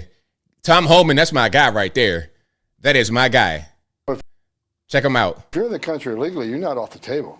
I mean, we were looking for fugitives. There's over 1 million illegal aliens in this country who got due process at great taxpayer expense, were ordered removed by a judge and failed to leave. So they're also a priority. But yeah, I mean, we'll be moving on to those who may not be a criminal, may not be a fugitive, but they enter this country illegally, which is a crime, and they're here illegally, and they are not off the table. I want to be clear on that. Yeah. So yeah, get them up out of here. Mass deportation, it needs to happen. We have too many of these people in the country. The plan from the Biden administration, in my humble opinion, was to solve the inflation problem by bringing in a bunch of cheap migrant labor. That was the plan. But since they're dumb, they don't understand the ancillary effects. They don't understand how much life will become much more difficult for us because of the migrants. I mean, the jobs they take are one thing. They could say, oh, Americans don't want to do those jobs, whatever. The jobs they take are one thing, but they also create social problems. They overwhelm our medical systems, the schools, public services, DMV. Everything is affected by these people, and the federales are not the ones footing the bill for all this. It's us, making us pay a higher tax so companies are able to get better productivity. Why not just incentivize Americans to go do those things rather than incentivizing illegal aliens? One thing they said in Ohio, I was watching a clip about this, and a guy, he had a steel plant or something, some kind of plant, metal, steel, I don't know what it was. But anyway, he's like, well, the migrants come in, they work hard, they work for a low amount of money, they don't have a drug problem. Okay, why do Americans have a drug problem? Maybe because we're advertised to on TV with drugs, Cymbaltic, Ozempic, all the other opiates, and all kind of stuff on TV. Okay, you go to the doctor, my back hurts. Okay, here's an opioid, try that. And when the pills run out, go to the street and smoke fentanyl and die. And then smoke fentanyl and become ineffective in society. So you're going to go to the steel plant, try to work, but you're going to be high on the drugs we put you on. So you're not going to be effective. Okay, let's bring in the migrant over you, who has not been given all this stuff about drugs being okay, going to the doctor, getting the opioid, bring them in there. You, on the other hand, we're going to flood the country with cheap opioids, meth, whatever you want. That's happening right now. So this is why I'll talk about the drugs, because whenever I make an anti-drug video, I get a lot of downvotes, but I understand what they're doing.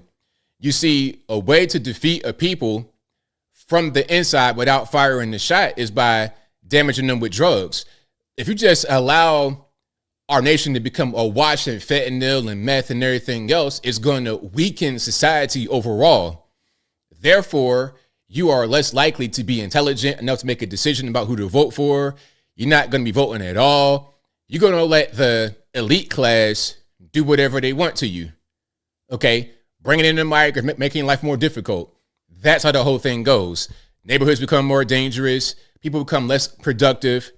The drugs are killing the society. And again, specifically, I'm talking about the fentanyl, the meth, crack a little bit still. But mostly everything now is fentanyl. You want to snort cocaine, you're going to snort fentanyl and probably die. That's what's going on right now. And you can reduce that problem by closing the border up. It's very simple. All right, now, speaking about Alvin Bragg and Manhattan and some of those cases and illegal aliens, Alvin Bragg's assistant got robbed and attacked by an illegal alien with 5 arrests since 2023. And guess what? He's part of TDA, the Venezuelan migrant gang. So you got the violence right at your front door, Alvin Bragg. But it's your fault, though.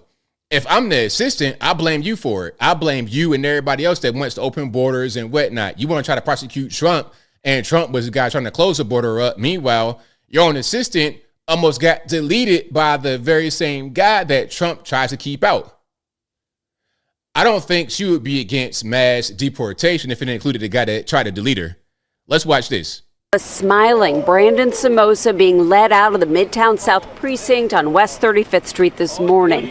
Police say at about 2 a.m. Sunday, he robbed a 38-year-old woman in the hallway of her Hell's Kitchen apartment building. He allegedly grabbed her purse, cell phone, and bank cards and also performed a lewd act. The victim is a Manhattan assistant DA. She was not injured. Police traced her stolen cell phone to a hotel on West 45th Street, which led them to believe the suspect is a migrant, and they were able to track him down. So you're able to get a free hotel. So let me get this straight. You're getting food, clothing, shelter, all of that funded by the taxpayer. You're here illegally, and you're part of a criminal gang that started in a Venezuelan prison. Is that what's going on? Why would anyone in their right mind vote for that? Who would vote for that? Who would say, you know what, I want to have my city taken over by these people and I want to pay them from my own money? So much money that we had to cut city services to pay for it. We had to cut services that I pay for to pay for them, only to be victimized by them. Oh, they work ABL. Work what? Work the corner? Work the pistol? Work them guns in somebody's face while they robbing them? What do they work? Somoza was arrested just last night. Police say he was using drugs on the street and had stolen items with him. Police believe he is part of Tren de Aragua. That's the Venezuelan gang that has preyed on people in Times Square and Central Park. Somoza is facing a number of counts, including sexually motivated robbery and burglary. He also has 6. What? What was that? Somoza is facing a number of counts, including sexually motivated robbery. Sexually motivated robbery? What?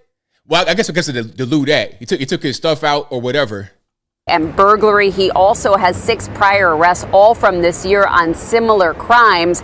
And he's believed to have arrived in the U.S. in February of 2023.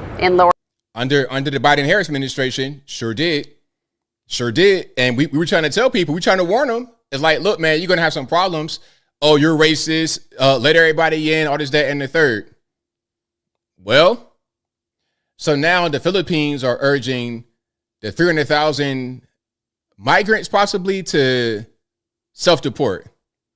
The Philippine ambassador should not have said those things because it causes unnecessary panic in our community. Romeo Hebron says he was flooded with calls and walk-ins to the migrant center here in North Long Beach. Let's pause for a minute. Now, the Filipinos out in Virginia, I've never had a problem with. Shout out to the Filipinos. I'm sure there could be some criminal people, and if you're here illegally, you got to go. But just in general, they're always cool with me.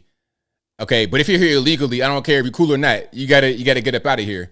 Because let me go to their country illegally, whether they're cool or not. They might delete me immediately over there. Okay, the president Duterte was like, hey, if you got drug dealers, kill them. So I don't think they're gonna let me be over there illegally. Once Filipinos heard this from their ambassador. Well, my advice to them is to immediately leave voluntarily, because once you're deported, you can never come back to the United States. Certainly blunt advice, but not entirely correct. Being caught without authorization in the U.S. brings a 10-year ban against returning legally. Still, the message was clear. Leave now before being caught up in President-elect Trump's mass deportation threats. My advice is for them not to wait to be deported. There are about 4 million Filipinos in the U.S., and our estimate is that 1 in 4 is undocumented. That's between 200 and 300,000 Filipinos, and many have been in the U.S. for decades. The Philippine ambassador. I mean, the truth is, what's going to happen with the mass deportation, we're going to get a lot of the criminal migrants. It's going to be the focus is the criminal migrants. Now, other migrants, that's going to be a different story, but the immediate focus, criminal migrants. The guy that got arrested 5 times, okay, get that guy out here. That's going to be priority number 1. People like that. The guy that attacked the DA's assistant in New York City, Alvin Bragg's assistant, that's going to be the first priority. If you're a nurse or you're working in a Filipino restaurant cooking that good lumpia or something like that, they ain't coming for you. You be all right. Unless you want to go try to delete somebody or rob somebody or something like that, they're not even really going to pay you no mind. That's just the reality of the situation, but I digress. Let's keep on rocking and rolling. If you like what you're hearing so far, please give the video a thumbs up. Like the video, share the video, do all that good stuff. That'll help me out tremendously. Let's go to the whole thing about the Boston mayor talking about she is not going to help Trump with the mass deportation. Donald Trump has taken to social media confirming plans to declare a state of national emergency and use the military to forcibly deport illegal immigrants. Now, with some viewing this plan with trepidation, I checked in with Kristen Tate. This is one of those issues, Chris, that the media is having a meltdown over, but average Americans fully support this. Even most Democrat voters I talk to want this to happen. In fact, a majority of all voters, 54% prior to the election, said that they support mass deportations. I'm up in Boston, very far away from the border, and everyone's talking about unchecked immigration here and how it's impacting us up in Boston. So every U.S. city is now a border town at this point, and Americans want the deportations. They support it. Yet there are other politicians and civic leaders who are resisting this. In Boston, where you are now, the mayor has said this. What we can do is make sure that we are doing our part to protect our residents in every possible way, that we are not cooperating with those efforts that actually threaten the safety of everyone by causing widespread fear. So she's not cooperating with what Donald Trump plans to do. Who's going to win this battle of wills? Well, I will just say she's out of step with her own voters. Donald Trump flipped many communities here in Massachusetts that went for Biden in 2020. He significantly increased his share of the popular vote here, and it's because of immigration, Chris. Everyone I talked to says they went out and voted on this issue if they voted for Trump. Another area where he's got a clear mandate, because he intimated this before the election, that is the installation of RFK Jr. into the health portfolio. Let's have a look at what RFK Jr. has said about some of these health issues in the past. Yes, let's see it. There's no vaccine that is, safe and effective. I do believe that autism does come from vaccines. They're putting in 5G to harvest our data and control our behavior. Kristen, he looks like being the most radical appointment, doesn't he? And it could lead to all sorts of battles around the country when you're talking about vaccines, when you're talking about chlorine and water supplies. I know his vaccine stance is more controversial, but on the core issues of health in terms of eating healthy, exercise, replacing pills and the addiction to medications in this country with common sense again, just putting good food in the bodies of our children. This is actually a message that's kind of galvanizing. So of course the media is going to, glom on to his controversial statements about vaccines. But when you look at the core of what he will be dealing with in this role, it's actually just a lot of common sense. Now let's pause for a second. I think that there are some people that don't want him to succeed. Well, there are some people but there's some specific people that don't want him to succeed, because Ozempic, people that make weight loss drugs, I wonder how much Ozempic makes every year. Can I look up Ozempic annual revenue? Just look it up and see how much it says. Okay, I have a number. Now, In 2023, what do you think the sales for Ozempic were as far as a dollar amount? What do you think Ozempic's sales in 2023 were as a dollar amount? Y'all give me some guesses. I'll let you figure it out. But I'm gonna kind of go back to this as you guys give me some answers on that one. And when you think about the number, you got to think about those who are motivated to see RFK Jr. not succeed because he may kind of bite into some of those bottom lines. All right, and again, that's in 2023, 1 year. Check it out.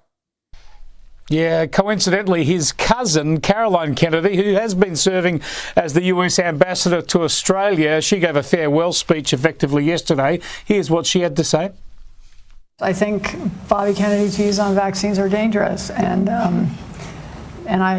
I don't think that most Americans share them. You know, I grew up with him, so I've known all this for a long time, and others are just getting to know him.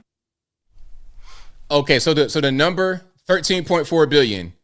13.9 billion. 41% of Novo Nordisk's total sales. So the parent company, the majority, it's probably going to be the biggest one, the biggest draw they have. 13.9 billion. And how much you want to bet there's generics or off-brand versions of this do the same thing? Yeah, so they can have that debate over Christmas dinner up your way when they all get together up there in Massachusetts over Christmas, the Kennedy clan.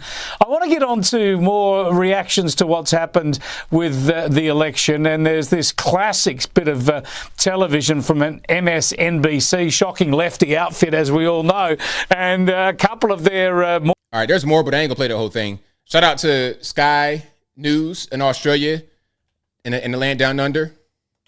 Shout out to them. Now, I got to play this one. This is crazy. So the story I played today about the mother. First of all, okay, I'm asking a question. Now, do you think it's okay for a 10-year-old boy to walk to the store by himself and the store is like less than a mile away? And it's a small town, so we ain't talking about dangerous environment, urban jungle, shoot 'em up, bang, bang. 10 years old, going to the store, less than a mile away. Is that okay? Not okay? You gotta send him. You gotta walk with him. You gotta have the big sister go with him or something like this. You gotta have the daddy go with him. You gotta get in the car and you gotta drive him there. You gotta be a chauffeur. I mean, like when I was that age, it was like, man, please go do something. Like get out of here. I be in Roanoke, West Virginia, back home, whenever. You could just go. It's okay. Like I was kind of out and doing things when I was a little boy, 5, 6 years old. I remember being outside, going a long way. Before I could even ride a bike for real, I was out, like way far from the house, and it was never a problem. And listen, I'm gonna say this. I'm gonna say this now. Some were in the chat or in the comments saying, well, times have changed since you were a kid, ABL. It's crazy now. Do you know when I grew up and do you know where I grew up? I grew up right in the crack era, right in the heart of the crack era.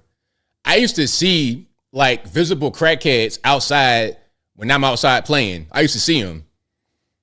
I like, you would see people with a spoon on their neck. Like they have a necklace. It'd be a necklace with a spoon on it. And the spoon was to go sniff cocaine. I would see that when I was 8, 9 years old. When I was not even 8, 9, when I was 4 or 5 years old, I would see that. When I was 4 years old, it's 1988.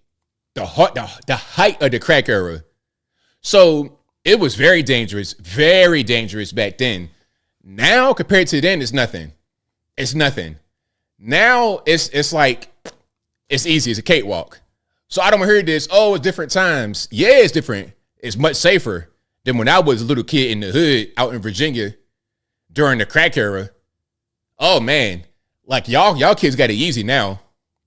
My point is, I was still able to be independent during that time.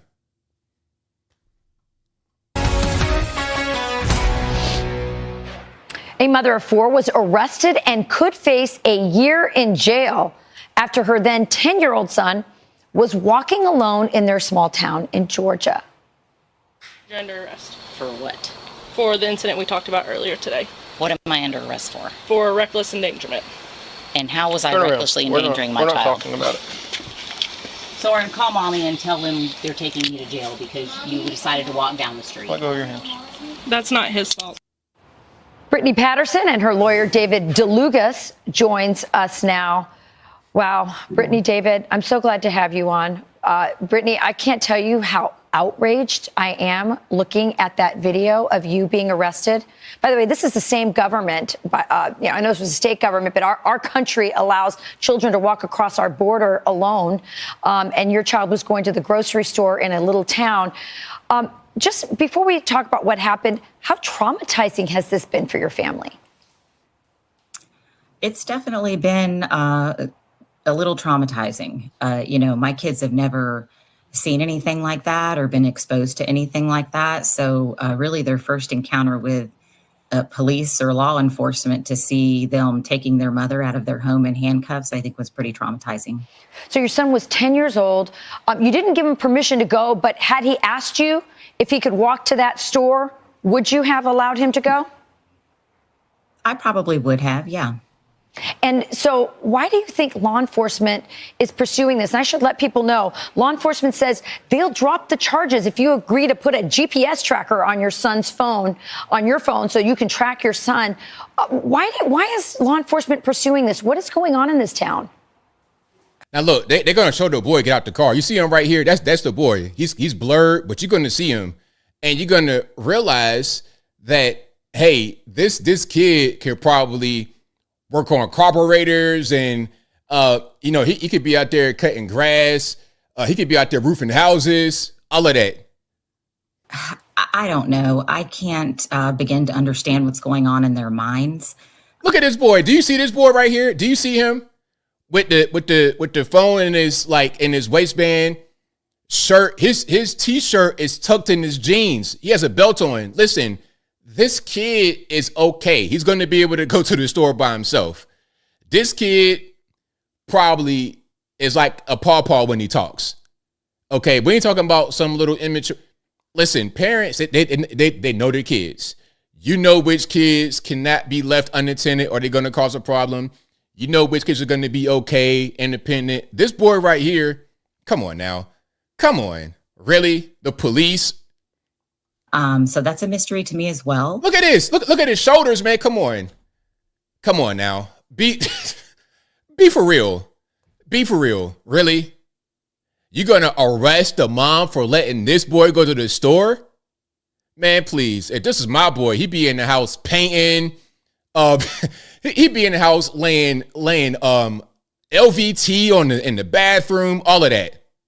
All of that. But I do want to clarify that they never officially, in writing or verbally, have offered to drop any charges. Hey, they got chicken in their front yard. Come on now. He go to the store. Hey, Toots and me get 5 on 10. He sound like that already. Charges. They said, possibly, maybe, if I sign the safety plan. But that was never anything official in writing. David, you're the lawyer. What are the next steps for this family? And is the message to parents, at least in this community, that unless you're watching your kids 100% of the time, you're a bad, negligent parent? Thank you for having us on. The answer is parents everywhere need to be concerned because somebody with a uniform, a badge, and a gun can go get an arrest warrant at any time for anything. And here, the statute she was charged with was declared unconstitutional by the Georgia Supreme Court in 1997. So that's problematic. This deputy also told her, yes, it's illegal for someone 10 to walk, and that it's clearly not. By the way, he was 11 within a few days. And the irony here, too, is the next day was Halloween, where kids walk often without their parents. That's funny. That is hilarious. Yeah, trick-or-treating and all of that. Yeah, at 11 years old, man, I'm out there by myself. I might get a ride from my mom, but she ain't got to walk with me. All she got to do is just kind of like stay over there, let me out, and I'm good. door to door in the dark and knock on the doors of strangers. Right. And yet he was in the middle of the day just walking down the street 9/10 of a mile. So the safety plan, it does not make him more safe. And also, by the way, he wasn't unsafe to begin with. Yeah. So for those viewers who are thinking, well, just sign the safety plan. No other parent in the state is required to put a GPS device on their child's phone, who then later may, by the way, delete the app. The battery runs out. They forget to bring it. Yeah, I mean, it's one thing if you want to put it. I mean, that's totally crazy. What I see is a good mom, a good family. I think we got a family picture. I think I had one. There's a husband there. There's dad there. They got other kids. They got 4 kids. Mom, dad, nice house, chickens in the front, small town. You straight, man. Just walk to the store. Leave them be, man. I mean, you know what? And this right here, when the kids are not given independence, when they are helicopter parented, they're sheltered, they're not able to go to the store by themselves at 10 years old. Listen, I did all of that. Had my bike, you go to the store, walk down the street. When I was in West Virginia, like in the summertime, I might have been as early as 7 or 8 years old. Man, I'd be probably earlier than that. Walking all the way down the street, walking all the way up to the store by myself. It'd be loose dogs out there. You see, some parents are going to say, oh, you can't be outside because it's dogs and the dogs might bite you. I mean, it's like, okay, oh, you can't go outside because it's dust out there and you might get dust in your nose and sneeze. That's what I hear when I hear that. When I would see the dogs outside, they weren't attacking me. They were my friends. I'd be outside walking with the dogs right beside me. I was a whole dog whisperer. Every time I'd be out there with the stray dogs, they became my pet dogs for the walk. It was never a problem. Anybody trying to come kidnap me, I might just see my grandma or my cousin and wave. That's it. You in a small town. I could see you if you were in a dangerous war zone like I was as a kid, but even then, I didn't die. I never got shot or nothing like that out there. Anyway, I'm triggered. Now, this right here is what can happen to you and your kids if you don't give them a level of independence.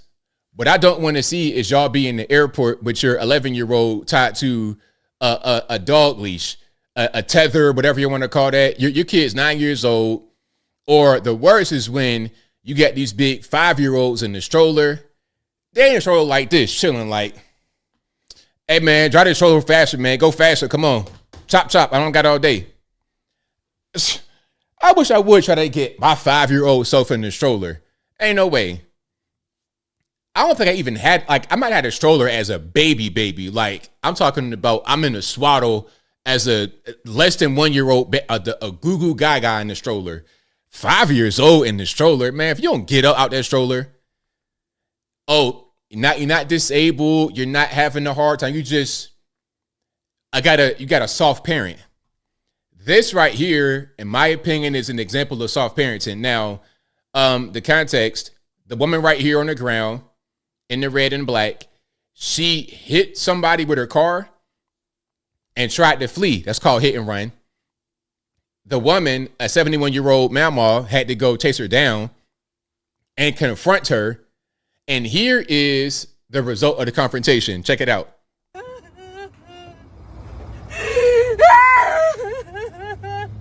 You're not hurt. No, but we're fucking broke!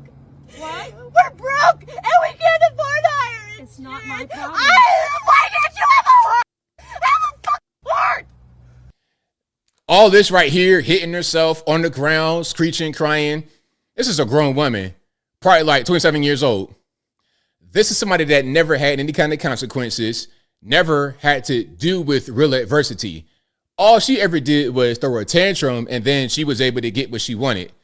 But now you're out here in the real world, and you can't get coddled and baby anymore. Okay? You can't get coddled and baby. You did a hit and run. You might go to the penitentiary to make big rocks to little rocks. All this screeching and crying and carrying on what you did with your parents when you were 2 years old is not going to work here. But see, your parents never gave you any kind of real discipline, any kind of real rules, any kind of real structure. So you're out here doing this and it's not working. It's not working. This is exactly why you got adults that got to go to job interviews with their parents. Job interviews, like to go get a job, you got your mom with you at 24 years old. My first job interview, how old was I? Was I 16? I might have been 15. I think I was 16.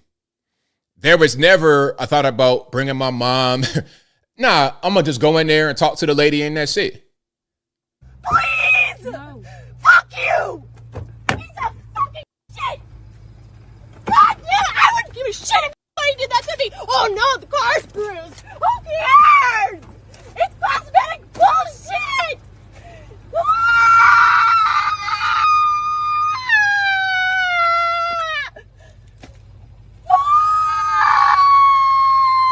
Grown woman doing that.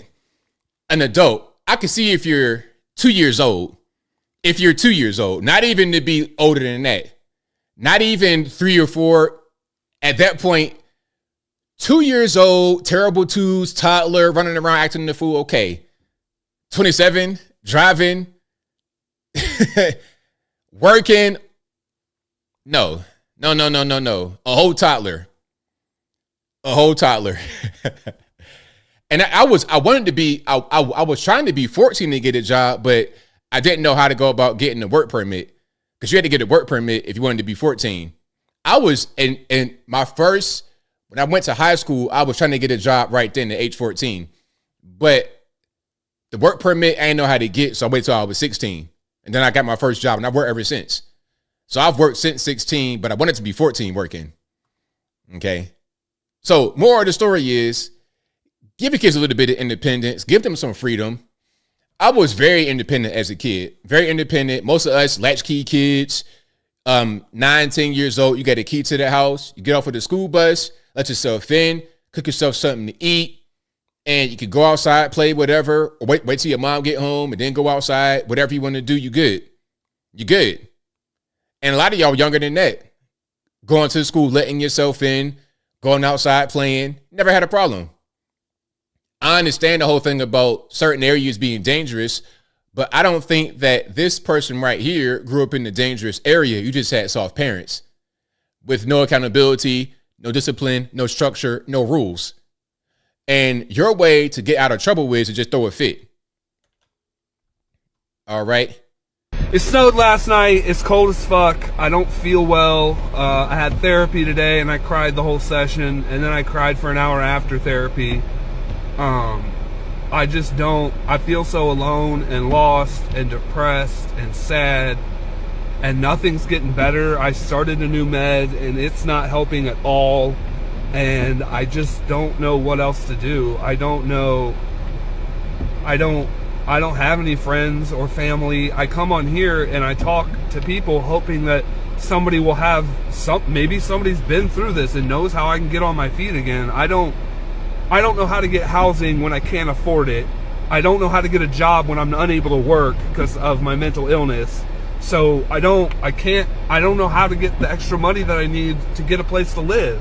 I don't know what I'm supposed to do. And I thought I had friends on here to help me, but it turns out that I don't think that I do. So it's a lot of guys like this in society. They lost, don't know what to do. The first thing I would say is get off the medication, man. Like the meds, all you're doing is making yourself kind of go deeper into the spiral, because these medications, what they do, they may solve, quote unquote, one problem, but they're going to create more problems. So you're going to get deeper and deeper into it. You get deeper and deeper into it, and until you become a whole dope fiend. This is why a lot of your people that are homeless are also mentally ill, because start off like this, they get on the drugs, and then before you know it, now they're on fentanyl. I would suggest stop eating so much. Get yourself physically fit. You're going to feel better.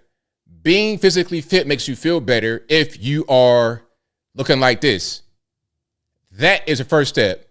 Stop eating so much. Get fit. And then just focus on what you could do to make some money. Go get any kind of job and build from there. Get one of these migrant jobs and do it well. And then maybe go to school, try to get a trade or something, and keep going. What you don't want to do is get on the interwebs and just try to get confirmation bias and try to get them to help you. That ain't how it's going to really work. You got to go out there and make some of yourself. Okay. But again, these are things you learn from your parents. It's what I was taught. It's what we were taught. But not everyone has had that. So it's time. The best time is right now. Go ahead and do it. Now, here's a good one about a guy talking about coming across the border as an illegal, although he's not illegal, trying to get services because look, you got an American, he wants to get the illegal alien treatment. Their things they get, the food stamps and the benefits and whatnot, but it didn't really go well for him. Check it out. We know migrants receive a lot of benefits. What are some of the benefits that they receive? About $2,000 a month in cash, about $1,500 in the food stamp beneficiaries, like SNAP benefits. They'll get about $1,500 in that. A phone that's paid for 2 years that they don't have to worry about, and housing over their head for at least 3 months minimum until they can actually get put into a process. And is it expensive to live here? Yeah, you can't even find a studio for less than $1,600 a month, and that's a 1-bedroom. And they're getting free housing. And they're getting free housing. Have you ever considered hopping over the fence and then coming back as an illegal? Yes, but it does not work. It does not work. Have you done it? Yes, I have, and it did not play out correctly at all. I was let know that you could spend up to 7 years minimum federal time. So you could go to jail for trying to come in as an illegal, but the illegals can come in. Yeah. Could you benefit? Could you get any help from the government that would help you in your life right now instead of them giving it to illegals?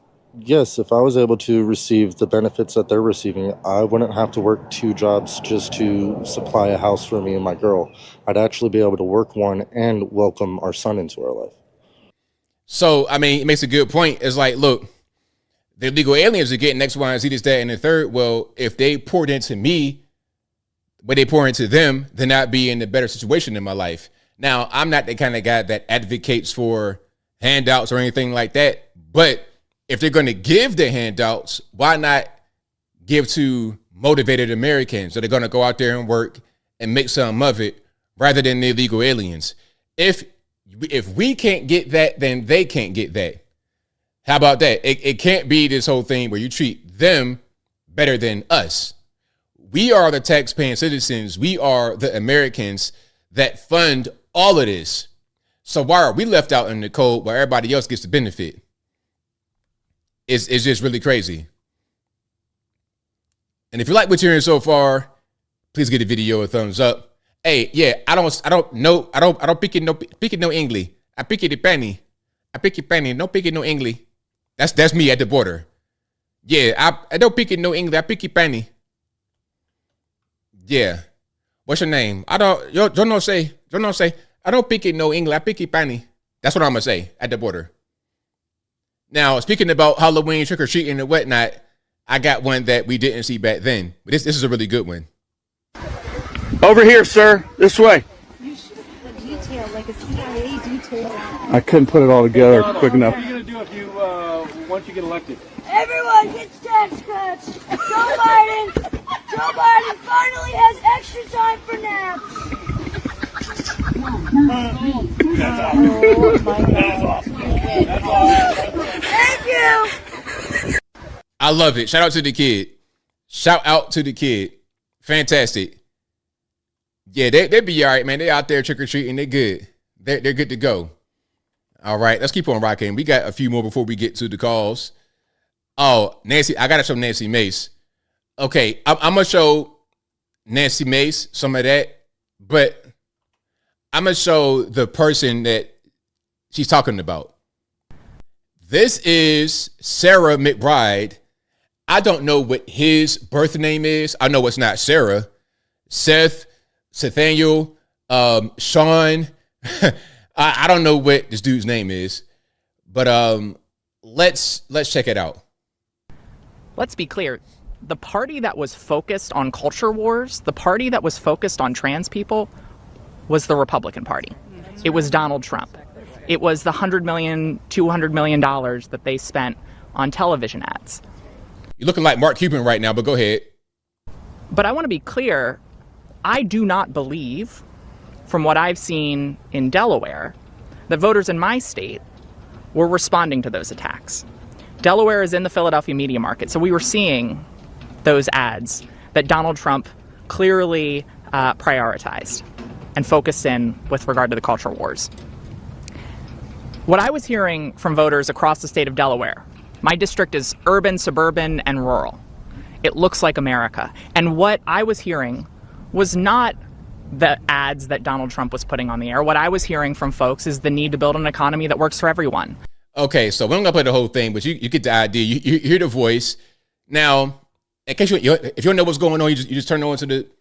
This is a man, a biological XY man who identifies as a woman, and he just became a new House rep from Delaware.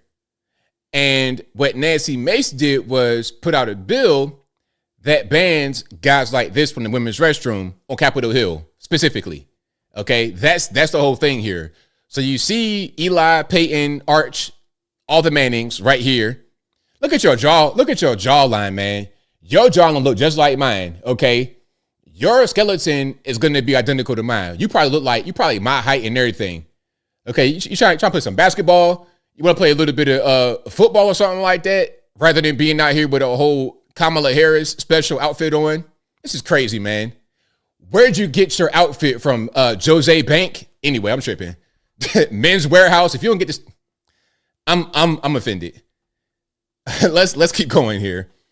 If you don't get your Men's Warehouse collection out of here, sir, tell me I'm a woman. You're right in your dreams. Here she goes. Here's Congresswoman Mace. Congresswoman Mace, can I ask you a question as you walk here? So the question is, with your piece of legislation about banning women from using... 100% yes. My question to you is... And it doesn't go far enough. I'll be filing more bills. You have said that... Hey, I love Nancy Mace. I'm going to just put it out there. Love Nancy Mace. Shout out to her. It was created in response to Congresswoman-elect McBride. 100%. And but should legislation be created targeted at one specific person? It doesn't mention anyone in the legislation, but you've said it was aimed at her. No, I have said it's a result of this. I'm not going to allow biological men into women's private spaces. I will stand in the brink and stand in the way of anyone on the radical left who thinks that it's okay for a penis to be in a women's locker room or a bathroom or a changing room. Hell no. I am not going to stand for it. And the Speaker said it would be in the House rules package. If it's not, I'll be ready with a motion, a privileged motion to force a vote on this. This is not okay. I'm a survivor of rape. I'm a survivor of sexual abuse. And I'm not going to allow any man in any female private spaces. Now, Speaker, end of story. And by the way, I'm getting death threats from men pretending to be women. Why is it that these crazy people, the insanity, the radical left, are willing to kill women over a man's right to be in a women's restroom? Speaker Johnson has said he wants to treat every new member with the words dignity and respect. Forcing this congressperson to go into a male restroom, is that dignity and respect? Forcing women to share private spaces with men is not dignity and not respect. And I'm absolutely going to stand in the way of anyone who thinks it's okay for a man to be in our locker room, in our changing rooms, in our dressing rooms, in women's bathrooms. And in fact, if you agree with that, you're crazy, because that's not okay. It's not okay. So you get the idea what's going on. And again, Nancy Mace is great. Shout out to her. This is what should be going on, not just on the Capitol, but nationwide. Nationwide, because you know what? And the reason why I played that is because I have more. I got more. Okay. First, we got AOC. It's disgusting. And everybody, no matter how you feel on this issue, should reject it completely. What are they doing? They're doing this so that Nancy Mace can make a buck and send a text and fundraise off an email. They're not doing this to protect people. They're endangering women. They're endangering girls of all kinds. And everybody should reject it. It's gross. Thank you. Thank you. Okay, so that's AOC giving her little tantrum about what happened. You know, they love doing them little tantrums. But here is a 16-year-old high school student talking about how that's affecting her negatively. Check it out. Hello.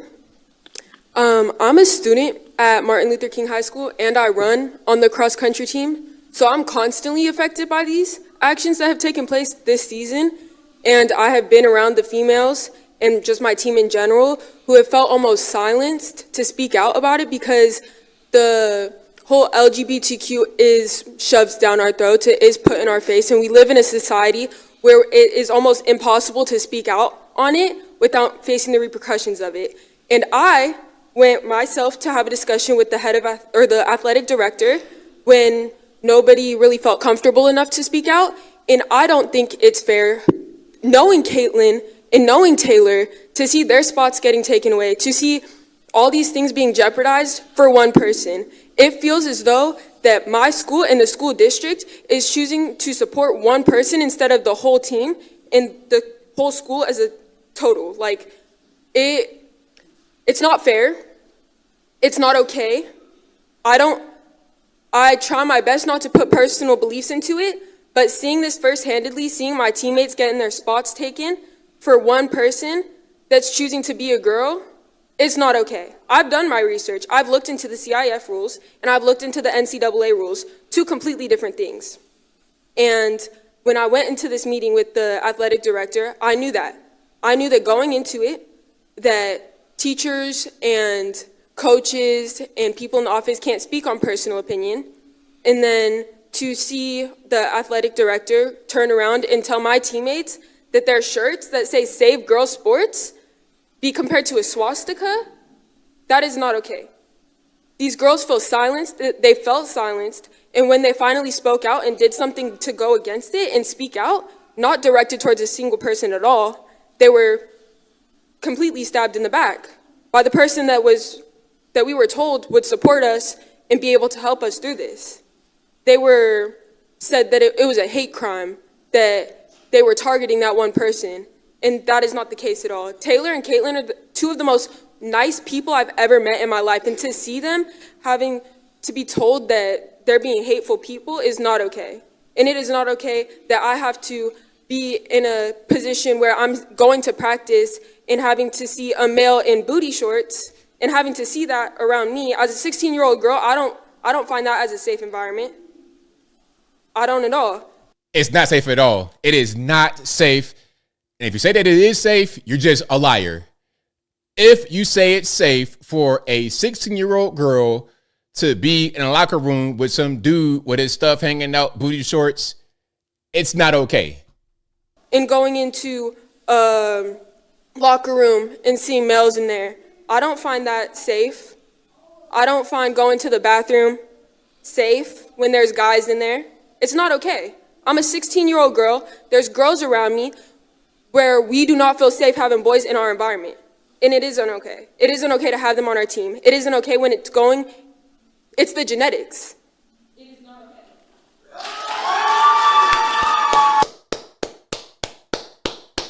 Very well said. 16 years old with more sense than a lot of adults in the room. More sense. It's just common sense, really. Common sense. Shout out to her. Very, very, very well said. Very well done. Now, I got some more about this whole situation.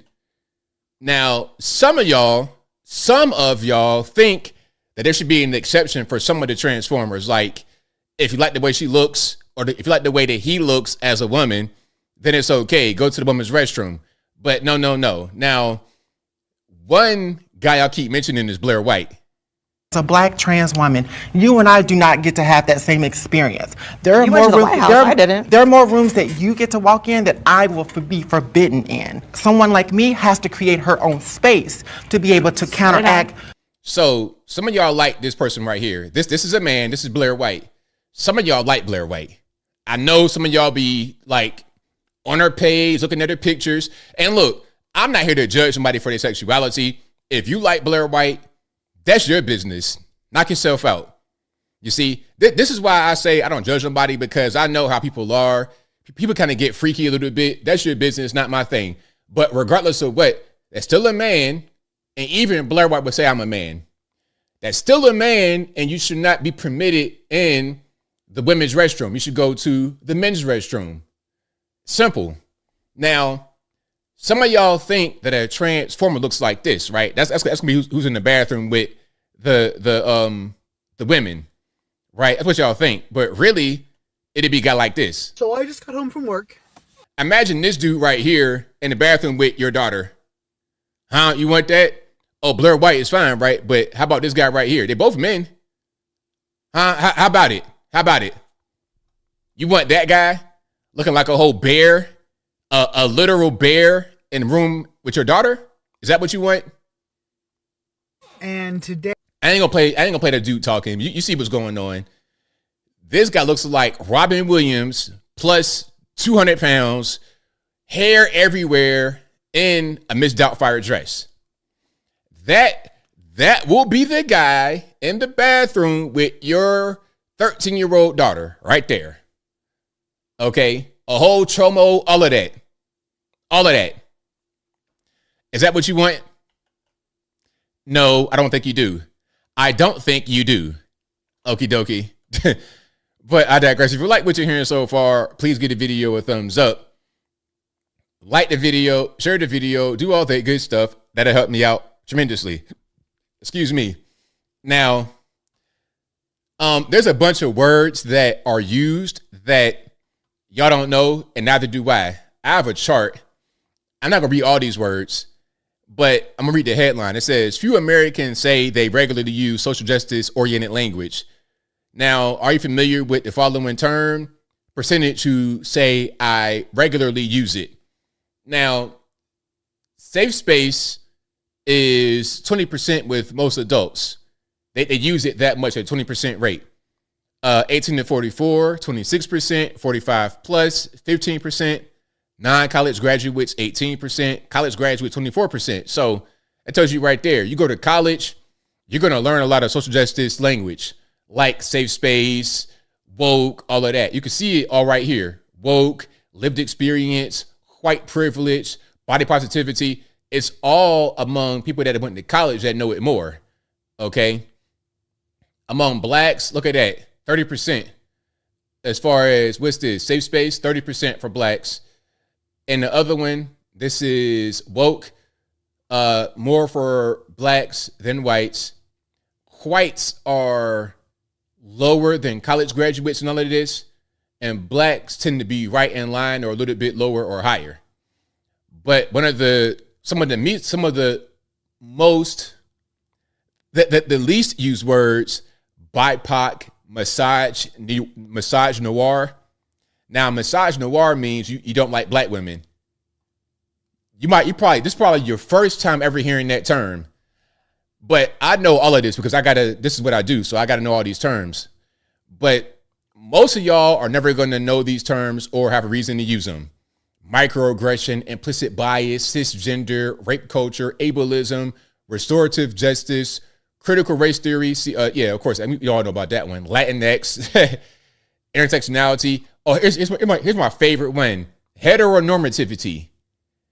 Heteronormativity refers to when you say things as if being heterosexual is a norm, a married couple, and you assume it's going to be a man and a woman. That's heteronormativity. So these words, a lot of it you're going to learn in college. So at a certain point, I would say that if you go to college, go for the right reason. Don't go to become an SJW and learn all these dumb terms that don't mean anything. Okay, don't go for that. That's not what you want to go for. All right, I know I got calls in a minute, but I got to get to a couple more, and then we keep rocking and rolling. I've seen. This is Hollywood and how they are. All right, I know it's Ariana Grande right there on the top, but the lady that's next to her, I don't know who that is. I guess it's an actor. Y'all might know who that is. I think I've seen her, but I don't know her name. This week, people are taking the lyrics of Defying Gravity and really holding space with that and feeling power in that. I didn't know that was happening. I've seen it, yeah. That's really powerful. Mm-hmm. Yeah. That's what I wanted. Mm-hmm. Yeah. I didn't know that was happening. I've seen it on a couple posts. I don't know how widespread, but I am in queer media, so that's my. That's really cool. Yeah, I've seen this week people are taking the lyrics of Defying Gravity and really holding space with that. I don't know what that means. Holding space. See, I know a lot of these words. I don't know that one. So they're taking lyrics from a song and they're holding space with it. Maybe I'm missing the context. I don't know. Maybe it's some kind of gay song and they feel comfortable with it, but I don't know. But that's what they do in Hollywood, mainstream media spaces. And then they're wondering, hey, why do they say that we're out of touch? Why do they say that we don't know what's going on with the regular people? Well, when you do stuff like this, when you say stuff like that, that makes no sense, that does not connect to the people, that means you're out of touch. Okay? That's what that means. So, yeah. Hollywood celebrities, they suck. They're real bad. Now, I got a classic clip before we get to the calls. This is Matt Walsh. Can a man become a woman? No. No? No. What about a transgender? Transgender? Like, what's that? Like, huh? What's that? No. No? It look like if you want to become a lady but you're a man, you have something wrong in your mind. Something wrong in your family, something wrong in you. What about if someone was non-binary? Come again? Come again? Non-binary? What's that?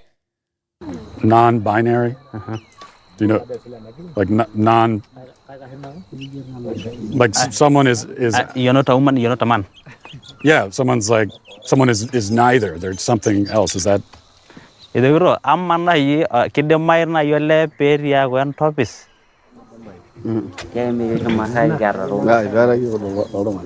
saying we have never seen things like those. For a man, he has a penis. For a woman, he has a vagina. So we know this is a lady, this is a man. What if it's a woman with a penis? Both? Like, what's that? Is that?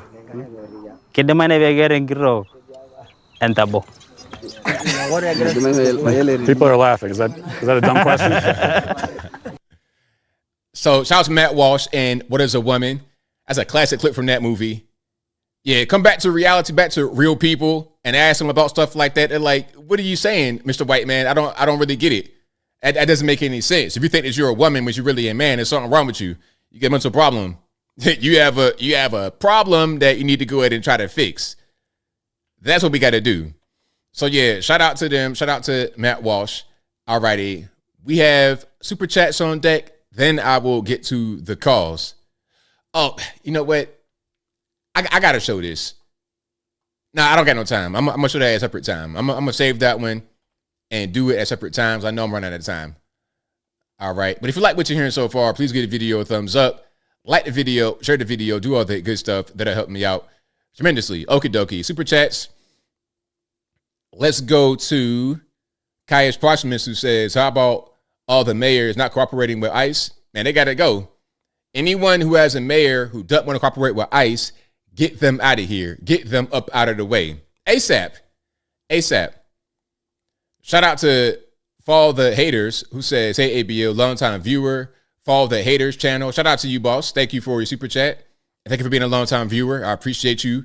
And your channel is Fall the Haters. All one word. Thank you to Kai's Proximus, who says, the rockets the Reds Putin have looks like Star Wars. Shout out to No Excuse Lifestyle Rocky Cage, who says, what's up, ABL? My second time super chat after hearing about Bill Gates talking about vaccinating the cows, give you another reason to avoid processed foods. Salute to you, brother. Keep telling the truth. Will do. Thank you for that. Appreciate you. Rocky Cage, pardon me. No excuse lifestyle. Rocky Cage says the view should be thanking Trump for staying on the air without him ratings with a tank. Exactly. Their whole thing is about Trump. Orange man bad. If not for that, they have no show. Shout out to Ron Henderson, who says, give me more liberal tears to drink, MAGA. Thank you, Ron Henderson, who says, what store did this guy shop at? $40 bounty. He need to move. You know what? That's probably over in California. California prices. Y'all probably paying $40 for a thing of bounty. Y'all paying for gas, what, $5, $6 for regular? $87, $6. I can't do it. Ron Henderson says the things a joyless read says exactly what they do. Are you kidding me? Exactly. Thank you to Feathers 127, who says, And they're starting arresting these officials who render aid to illegal aliens. Like on the books, a lot of the virtue-seeking government employees would stop the nonsense. Right on. Thank you to Enigmatic Char for your super chat. Thank you to Ed Robinson, who says, we know full well that lady voted Harris. Thank you to Papanaya Shelley, who says, mental health is a real issue in this country. The solution, discipline and accountability. Stop calling your kids. Make belts great again. 100%. 100%. Papanaya Shelley, 100. And these kids have no discipline, no rules, no boundaries, no nothing. And you wonder why they're crashing out, crazy, don't know how to operate in society. Got to go get binkies and babas and blankies when the guy that they wanted to win doesn't win. It's a mess. Thank you to Ron Henderson, who says, we ain't crazy, they are. Mental illness is real, especially in Congress, 100%. Thank you to Devin, who says, I use those terms to regularly make fun of them. The one I just read, exactly. And thank you to Mixed Girl POV, who says, hi, ABL, good to see you, dear friend and fellow patriot. Keep doing what you're doing. Happy holidays. May God continue to bless you and your family. Thank you for that, Mixed Girl POV. I most certainly appreciate you. Been a little while since I seen you in here. Good to see you again. But shout out to everybody who has super chatted. Hopefully I got everybody, because they almost tried to hide yours, Mixed Girl POV, because normally I would see it like in this little section over here, but it wasn't there. But luckily it was still at the top of the chat, so I was able to see it that way. All righty, so I think I got everything. Let's get to the calls. The number to call, 434-658-1220. Again, 434-658-1220. There's also an email for Skype in the description. If Skype doesn't work right, don't blame me, blame the white man, because you know it ain't my fault. All righty, let's go ahead and get straight to it. And if you like what you're hearing so far, y'all know what to do. Get a video a thumbs up, like the video, share the video, do all that good stuff. That'll help me out tremendously. All right, let's get my sound together, and then we'll be ready to go. Who am I speaking to? 860, you're on the line. Hey, Anthony, how you doing, brother? It's F&A Ranger Xbox. How you doing? It's all good. What's going on? Well, I just want to say 4 years ago, November 15th, I made a video about a stolen election. Then I got fired from a defense contractor as a single father of two straight-A students. Had a stellar career at Pratt & Whitney for 13 years. I went to Russia twice. I got fired November 15th for making a video about Trump's stolen election. That was it. At the hearing from my job, the only thing they talked about was how did I feel about Black Lives Matter and what makes me think Governor Cuomo committed murder during the scamdemic. Well, that had nothing to do with my job. That was me expressing my First Amendment freedom of speech. I'm just waiting for Trump to get word of this American veteran being screwed over like that by Pratt & Whitney defense contractor, and I'm pretty sure that he'll say, get this man his job back. I went to Russia twice in 2017. The whole reason I went twice is they were so impressed with my abilities and my desire to make peace with the Russians that, you know, now we're on the edge of thermonuclear war, which there's no such thing. It's thermonuclear holocaust. That's all I got for you, Anthony. What you got, brother? I don't got too much, man, but thank you for your call. As always, definitely appreciate it. Hey, God bless you. We're taking it back. Yes. God bless America. Right on, man. Thank you all for being there. All right. Shout out to my man for the call. Most certainly appreciate him as always. Let's keep on rocking and rolling. Let's go to anonymous caller. You're on the line. Who am I speaking to? Guy that calls in sometimes. Hi, Anthony Brian Logan. I love your show. Thank you for calling in, All man. right. I'll start almost anywhere. Okay, first of all, please, scoffers, you know, if they're in the days of Noah, we had scoffers, and first they give me blank looks, then they make fun of me, mislabel me with words like conspiracy theorist, only to find out years later, after their cognitive dissonance, just like you said with the demon rats, they're going to learn the hard way. So after 4 years of hell, they jumped over to the Republican side. I'm not saying being Republican or a category solves everything, because George Bush Sr. and Jr. were on, in my opinion, Satan's side, and they were Republican. But in this case, at least Donald Trump is trying. And if he was on the bad guy's side, I'm not saying humans don't make mistakes after Adam and Eve, but if he was straight up on the bad guy's side, he wouldn't be going through all those trials and tribulations. Some of us know what that's all about because we're legit. If we're in Satan's system, they always try to stonewall you. But if you're part of the bad guys side, they're like, oh, he's one of us. That's okay. Now, with regards to YouTube, I think it was last week sometime. I don't know how I forgot to tell you this. And please let me know if you're aware of this or not. I tuned into your show, and there was this screenshot of you with a live, what appeared to be a live feed comment section. So it told me to wait a minute, but somehow I figured that your show was already on live, like the authentic Anthony Brian Logan live. So I'm waiting and waiting, and I had to do some heavy maneuvering to get around and circumvent this screenshot that gave us the illusion and the facade that we were waiting on you. So it's like YouTube is trying to throw us off by faking us out. And I'm surprised you didn't mention it, because out of your thousands of listeners, I thought someone would have called in, although it's hard to get in, to let you know what was going on. Another trick. First of all, were you aware of that happening last week or the week before? I don't know anything about it. Huh. Well, guess what? If I wasn't persistent, I would have been stuck on that. It had a video of you or a picture of you, and it was saying wait. Like, that's bogus, man. Was it a thumbnail before I came on live? It was a picture of you. And it looked like it was live. It made me think we were there. I think you were talking about it was mute, some kind of a visual trick. But because when I was reading the comments that were coming live didn't coincide with a picture or something, I was using deduction. I was using common sense and intelligence and surmising. So I figured, so I'm like, let me type here, does anyone hear me? Nobody was coherent. Nobody responded. So I'm like, something's not right. And I don't know how I wiggled out of that tight hold, but I finally figured when I clicked and did some refresher or something, I don't know how I got out of it. You were in a totally different shirt from the picture that was up there or the video. So that's some trick from YouTube. Another trick YouTube loves to pull, they manipulate numbers. So when we had 9/11 stuff on like 15 years ago, it was like 900 million, and then the next day it went down to only 10,000. Then it went up to like 100 million, then it went down to 5,000.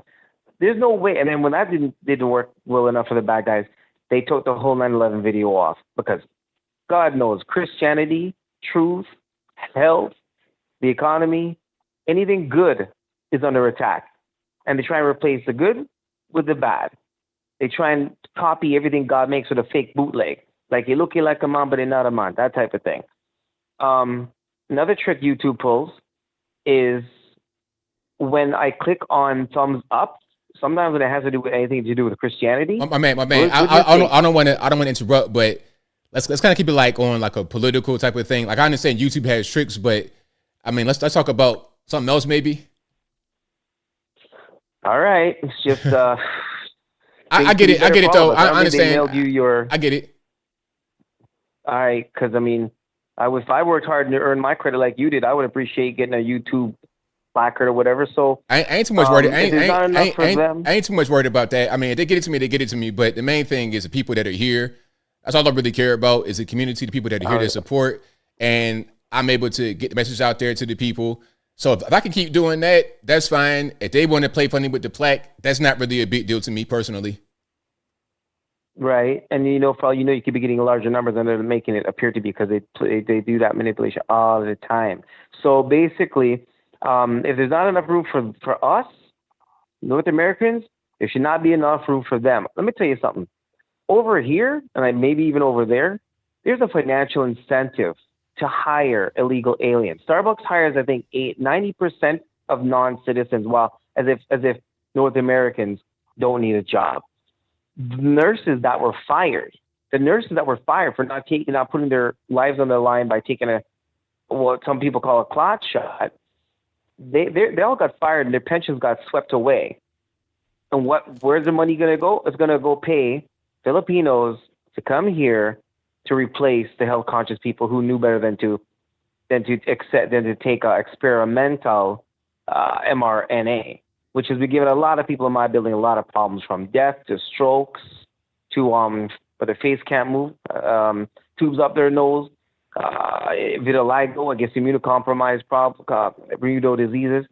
So Things are going to. In fact, I'm at the police. I'm over right now. She took the shot yesterday. Her face is looking like she chewed on a bubble gum made out of a grenade. Yeah, and she's walking stiff like I've never seen her before. It's pretty rough. It's pretty rough, man. Like a lot of it's like I don't mean to cut you off, but I got more callers to get to. But it is pretty rough here with the shots and whatnot. I don't recommend anybody get that, man. But thank you for your call. Definitely appreciate you. And big up to Dr. Killian, who stood up for what was right out of principle, and I hope she gets her license back. Right on, man. Thank you for your Life, call. liberty, pursuit of happiness. God bless America, land of the free, home of the brave. Alrighty. Shout out to the caller. Most certainly appreciate him. Mixed Girl POV, what's going on?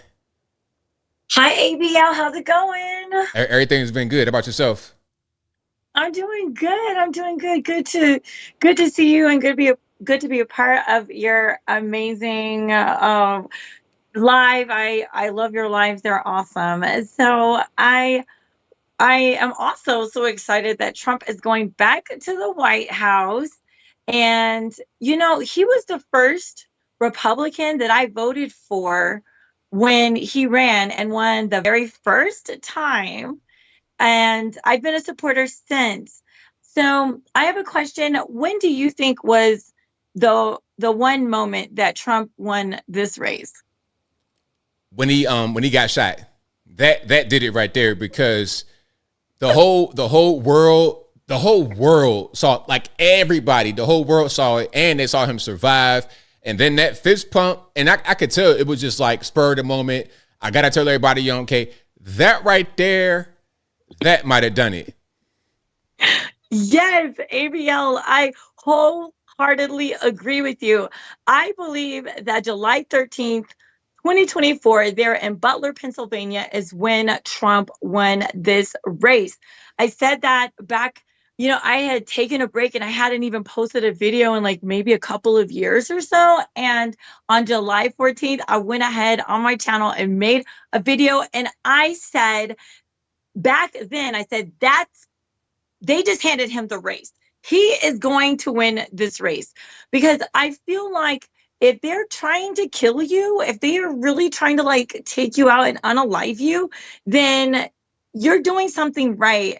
And they've tried everything, you know, to try to take this man down, and then to dig so low to that level was insane. So I knew back then, like you, that was the moment he won the race. And I am so excited that he's going back in the White House, and he's going to clean up everything and get us back on a better track and everything. And so I was just like, I wonder what AVL thinks. What is that one moment? And for me, that was the one moment that I think he secured this race. God was like, this is how it's going to go down. Trump's destiny was put on display for everyone, for the whole world to see. And I'm glad that he's still with us and that he won that race. So thank you for letting me call in and to take the call, and you take care, and God bless you and your family and the fellow patriots listening. Right on. Thank you for your call as always. Definitely appreciate you. Thank you. Take care. All right. Shout out to Mixed Girl POV. Yeah. Longtime supporter. I ain't seen her in a while. But yeah, when Trump got shot, at that point, it was clear that it was God's will, because I mean, I can't get over it. Like, the bullet was right. It would hit him right here in between the eyes, like right there. But it just went like that.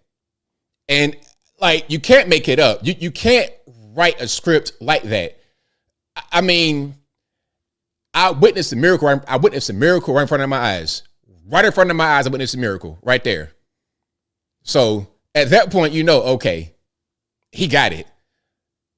I was fully 100% confident at that point. All right, let's keep going here. Let's go 614. Don't lie, who am I speaking to? This is David. All right, David, what's going on? I just have two quick questions, and the first one is deliberately easy. So the first question, in what year does the 45th president start his second term? 2025. Okay, and then here's the follow-up question, and you can take a very lucky guess. What is 45 squared? Is it 2025? Yes, it is. 45 raised to the second power is 2025. Wow, imagine that. And that's all I have. Thank you for the call. Definitely appreciate you. Thank you. Wow. Hey, didn't know that. Now, I know the comments, actually, he's 47, but he's also the 45th. He can maintain the title as the 45th president of the USA, although when he takes office, he'll be number 47, the 47th presidency, the 47th term. But he still is the 45th in the books. All right, let's go. 717 on the line. Who am I speaking to? Hey, ABL, my name is Carlos. I'm calling from Pennsylvania. All righty, what's going on? Nothing, man. I just want to pop in here and say I really appreciate what you do, brother. I've been watching you since I got married back in 2020. So you definitely changed my perspective on a lot of things coming from a Puerto Rican household, thinking in the way of the liberal and the Democratic party. So it's been a long time coming, man. I really appreciate your show. You've been real good, man, and you've helped convert my wife from her ways into thinking a more conservative way, and now we got a good household, man. So really appreciate you, man, and you do really good with your show and also the story that you had with your dad and everything. But, hey, man, I really appreciate it. Just want to say hey, and I like what you do.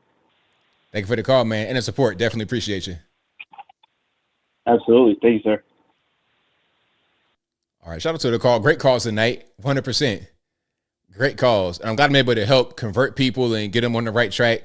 That was a big part of the reason why I joined YouTube. 678, you're on the line. Who am I speaking to? Hello, Mr. Logan. This is TJ Jizzle. How are you, sir? I'm doing well. How about yourself? I'm doing well. I'm going to make this nice and quick. This is about Matt Gaetz. And I know that you don't necessarily, feel some kind of way toward him. But here's my question. Go with me on this. What if Matt Gaetz was put up? Because everybody knew about, these allegations. These aren't new. So you have to think that Trump actually pulled not only a troll move, but a boss move in that he knew what those allegations were. He has enough people behind him now that they know what's going on with Matt Gaetz or whomever else for the most part. And he only did that. He did it to expose the trolls. And he did exactly that because everybody was for Matt Gaetz except for 4 Republicans. Those individuals, now he knows who they are. Now he knows who the rhinos are. And so, I'm kind of really suspect that he knew. He already had, Bondi in the coffers. She was already on the books. And so it's kind of like, I really think that may have been done just to identify the rhinos. What are your thoughts on that?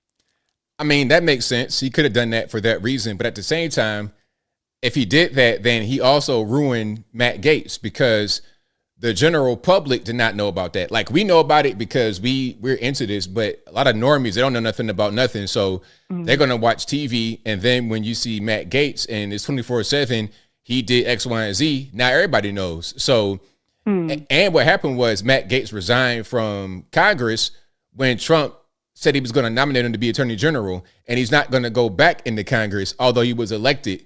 Like, he could just go. Like, he could have quit this Congress and joined it in January because that's when it was going to start for the 119th Congress. But he's not going to do that. So it kind of ruined his career politically, and it put more notoriety on his back for that allegation.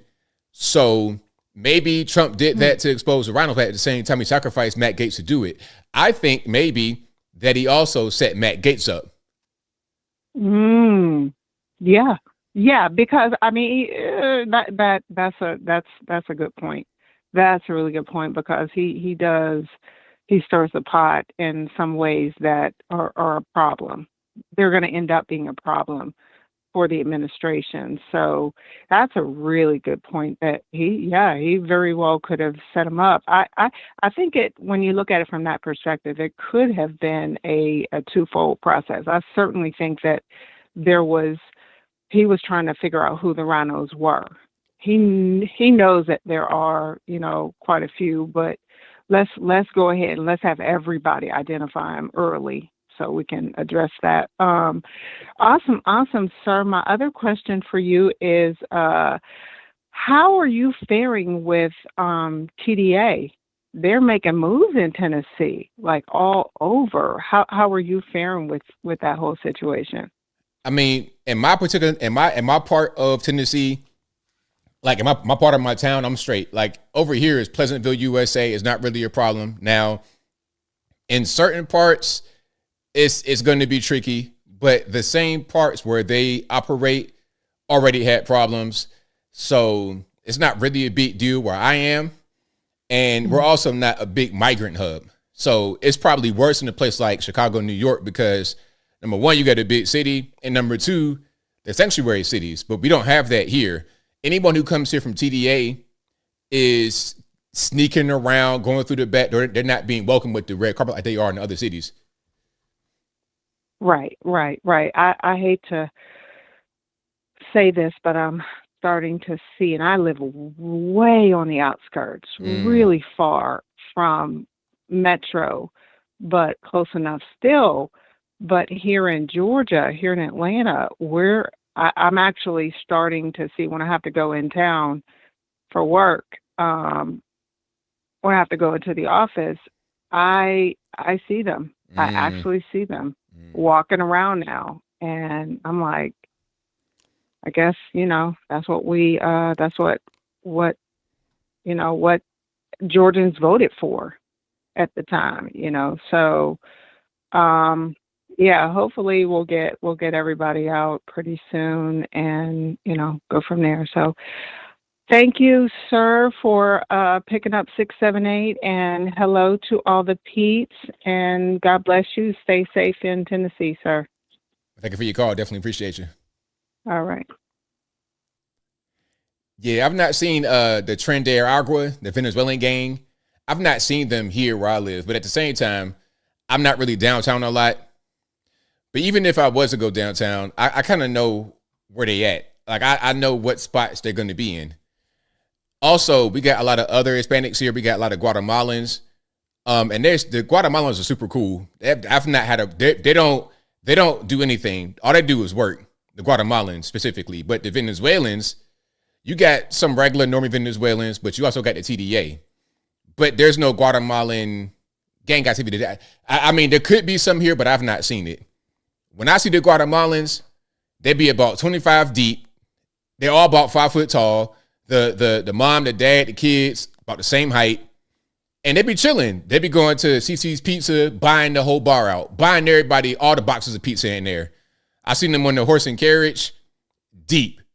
Okay, had little Kiko in the front next to the driver, chilling. That's what they be doing. They just go deep everywhere together, have a good old time. I saw one time they had a wedding with the Guatemalans, had on their traditional outfits. They look nice. They look very nice.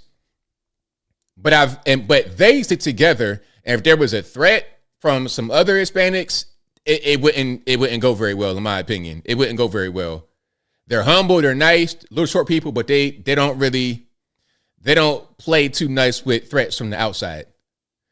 So I don't think they're gonna have a strong foothold here, although they are here. 312 don't know how to speak to. Okay. Hello. Can you hear me, caller? Hi. Hello, we got some noise in the background. Turn it off for me, please. I sure did. I muted it. I'm sorry. All right. What's going on? Hi. It's Michelle and Lee in Chicago. And we have some questions for ABL because we love him. And we want to discuss Mayor Brandon Johnson. Well, this is me talking to you right now. I'm ABL, so what we got going on? Hi, ABL. No way. Hi, AB. Hi. Hello. Hello. Oh, my gosh. Listen, we live in Chicago, and we are feeling the heat. Tell him, Lee. Tell him. I'm white. My boyfriend is black. We're biracial. And, oh, my God, Mayor Brandon Johnson always talks about, the black and brown people. He's hurting people. We are more not divided. We are so united here in Chicago. We voted red. Right on. Absolutely. Talk to him. Yes, they voted red, but I voted blue. Oh, no. Oh, no. Oh, no. Oh, no. Hey, man, ain't nobody perfect. Hey, ain't nobody perfect, man. It's all right. Right. You know, I'm Democratic from the old generation, from generation up, down, up to now. You know, I'm always be Democrat. I'm not gonna jump ship, but I know one day we're gonna get the right person in there to do the right thing. We're gonna get another good mayor. We're gonna get another good president. You know, for the people.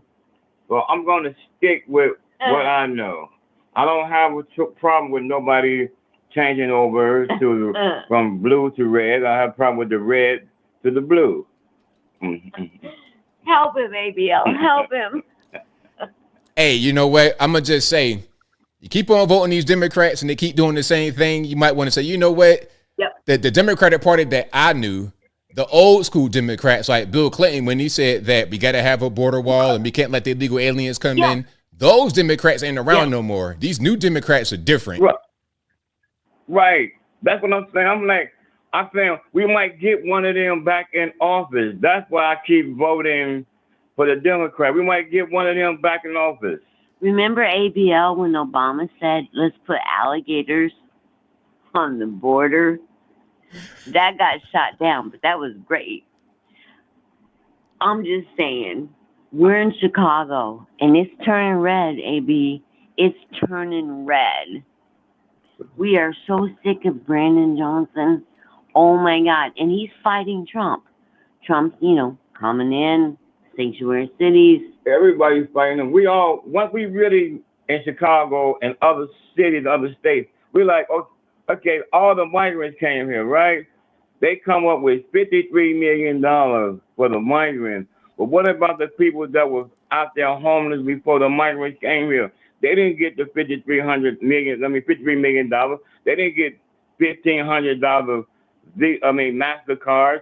They didn't get $500 on their link card. They didn't get free hotels. They didn't get.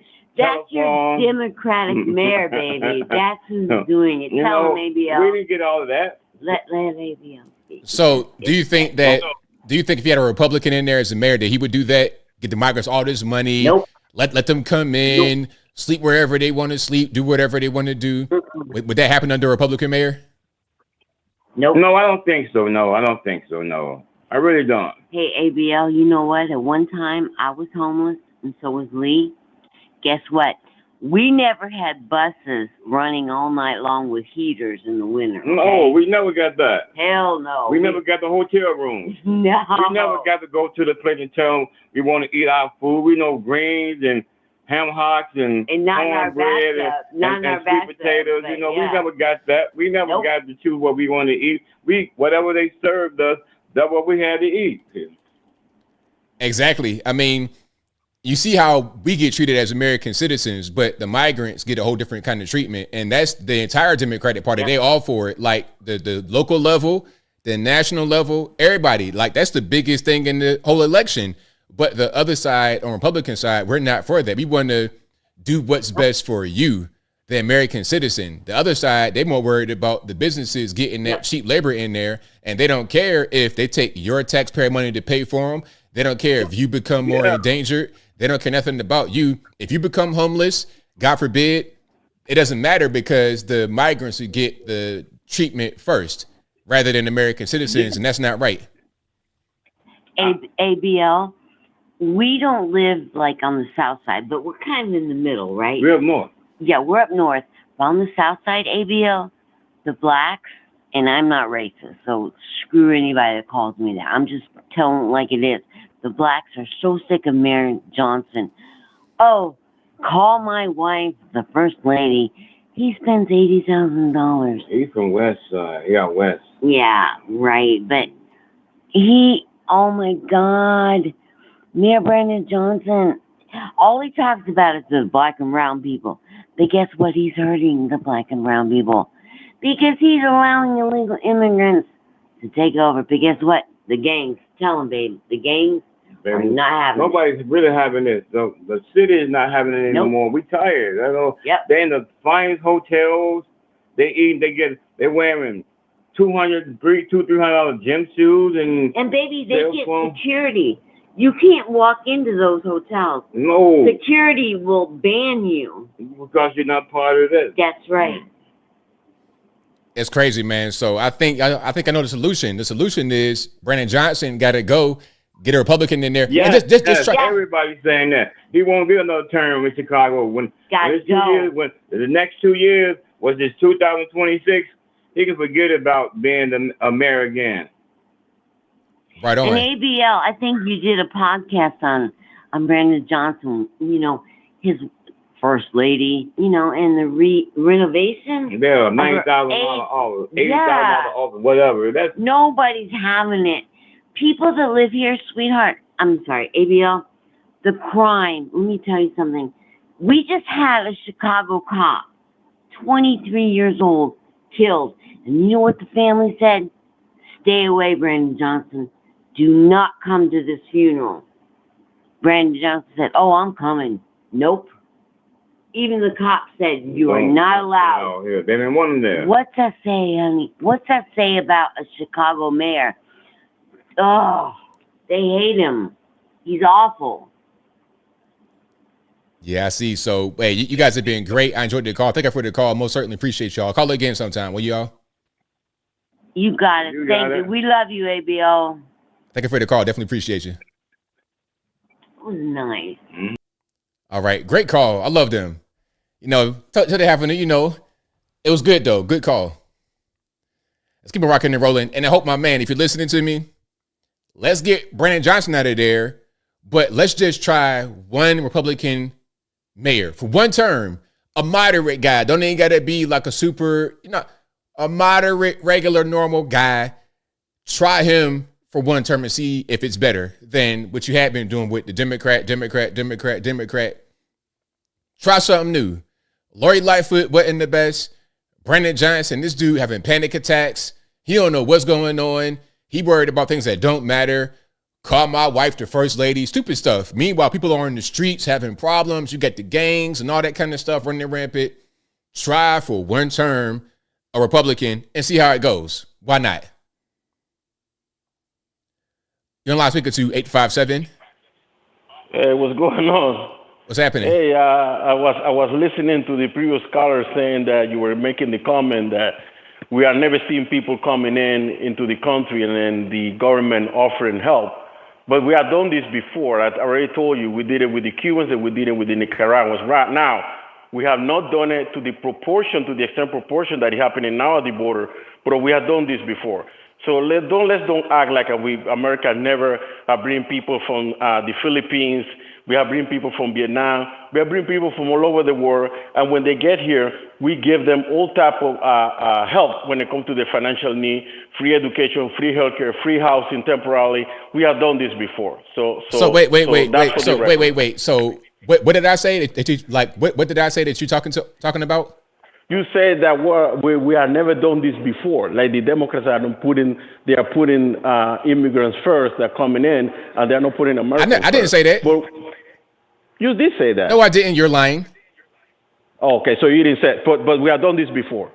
Done what before? Like with the migrants going on right now, where they getting the free hotels and the free everything. Yeah, we have done this before. We've not done this. We have helped. Excuse me. We have helped, but nothing to this magnitude. So when you came here, sir, when you came here, what did you get? Well, I came as with a permanent green card. What did you get, sir? What did you get? I didn't get nothing. All right. Okay. Exactly. All right. Next. So you're gonna tell. So let's help you out. Let's educate you. When you come here as a permanent resident, it's completely different when you come as a refugee. There's two differences. So are the wait a minute. Wait. So are all the migrants refugees? Are all of them refugees? No, I don't believe they're all refugees. So if they're not all refugees, then why are they all getting these benefits? Because we don't have restriction when it comes to asylum. I told you that like 50 times. So what are they? So what are they? Are they all asylum seekers? Are they all refugees? Are they all illegal aliens? Are they all legal? What are they? Well, if you come to this country, I told you this before. Why are we talking about the same thing? You brought it up. But I already told you, so I'm expected for you to. You brought it up, so I mean, like I'm asking questions since you brought it up. Okay, so when you come to the country as a refugee, under the refugee condition, the government, United States of America. We just already established that they're now all refugees. So why you talking about refugees though? I don't understand. I don't get it. Well, because we have the catch and release status. Those who are in those hotels, they are refugees. So they're all. Excuse me. I asked you the question. I asked you the question. Are they all refugees? You said no. Sir. I asked you the question. Are they all refugees? You said no. Excuse me, sir. Stop talking. Let me finish the point. Don't interrupt me no more. Okay. You said they're all refugees. You said they're not all refugees. Now you're saying they are. Which one is it? Which one is it? This is no, but you allow me to explain it. Just answer the question. Just answer the. You don't gotta explain nothing. Answer the question. I have to explain to you because you are. What are you said, sir? You said when I asked you the question, are they all refugees? You said no. Now you saying they are. Skip now you saying they are. Which one is it? Answer the question. So when you answer the question quickly. Come on. I don't know they're all refugees. Okay, then. So stop talking about it. Then move on. Move on to your next point. Let's move on. And I saw the interview where you did the interview they did to Michelle Wu, where she said she doesn't want to collaborate with ICE. That's what she said, right? Mm-hmm. And you like, okay. So to start, let's start. Do you know what is the plan that President-elect Trump planning to implement when he becomes president?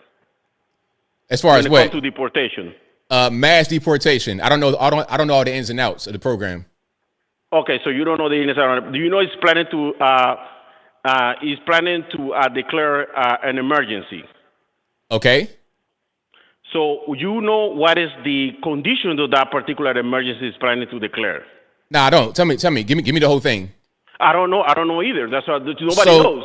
So what are you talking about? Like, what's the point of that question? So when the government declare emergency, that means the executive branch have full authority. That means that the federal government could act beyond the law. So that means you have, let's say you have a law that say, well, you deport somebody, you take them out of their job, you send them, you send them to the police station, you check them, make sure they got a contact with ICE. They have to go to court. So then the judge decided to deport you. That's how they do it. In an emergency situation, we don't know what he's going to do. He could just deport him without trial. He could go to your house at 2:00 in the morning and take somebody that it is legal or illegal because it's an emergency. So what is the framework of that particular emergency? I don't know. You tell me. I just don't know. So basically, you're fear mongering because you don't know. But you're saying, oh, well, this drastic negative thing could happen, although I really don't know. Correct? Well, if an emergency, I don't know. Well, okay, so let me help you out again. What is the last president who declared a national emergency in the United States? I don't know. Do you know who it was? I do not know.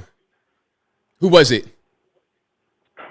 You don't know who it was. I like you. Okay, you could keep asking me the same question. It was Hoover, President Hoover. Okay. Declared last emergency. And what did he do with the emergency? And you know what he did? What did he do? Tell me. He did mass deportation without a trial. Okay, was it a good thing? Did the Americans like it or not? It was no.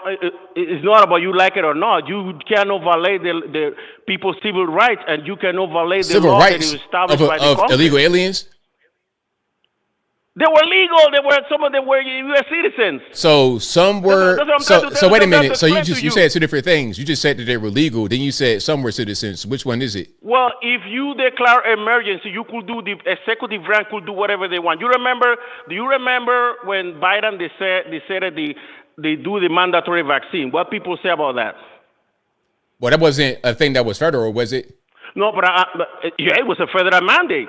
It was a federal mandate to get the vaccination. It was a federal national mandate. And So why didn't I get it? So why didn't I get it? So people revoke about that mandate because violate the constitutional rights, right? The people. Right? How are they going to enforce that? Like it was a man. We all had to get the vaccine. That's my point. I'm going back to my point. Sir, Like, excuse me. It was a federal mandate to get the vaccination. Can we get hold on. Can we get a live fact check in the chat? Was it a federal government saying that you have to get a vaccination? Fact check in the chat. Lose your job. Huh?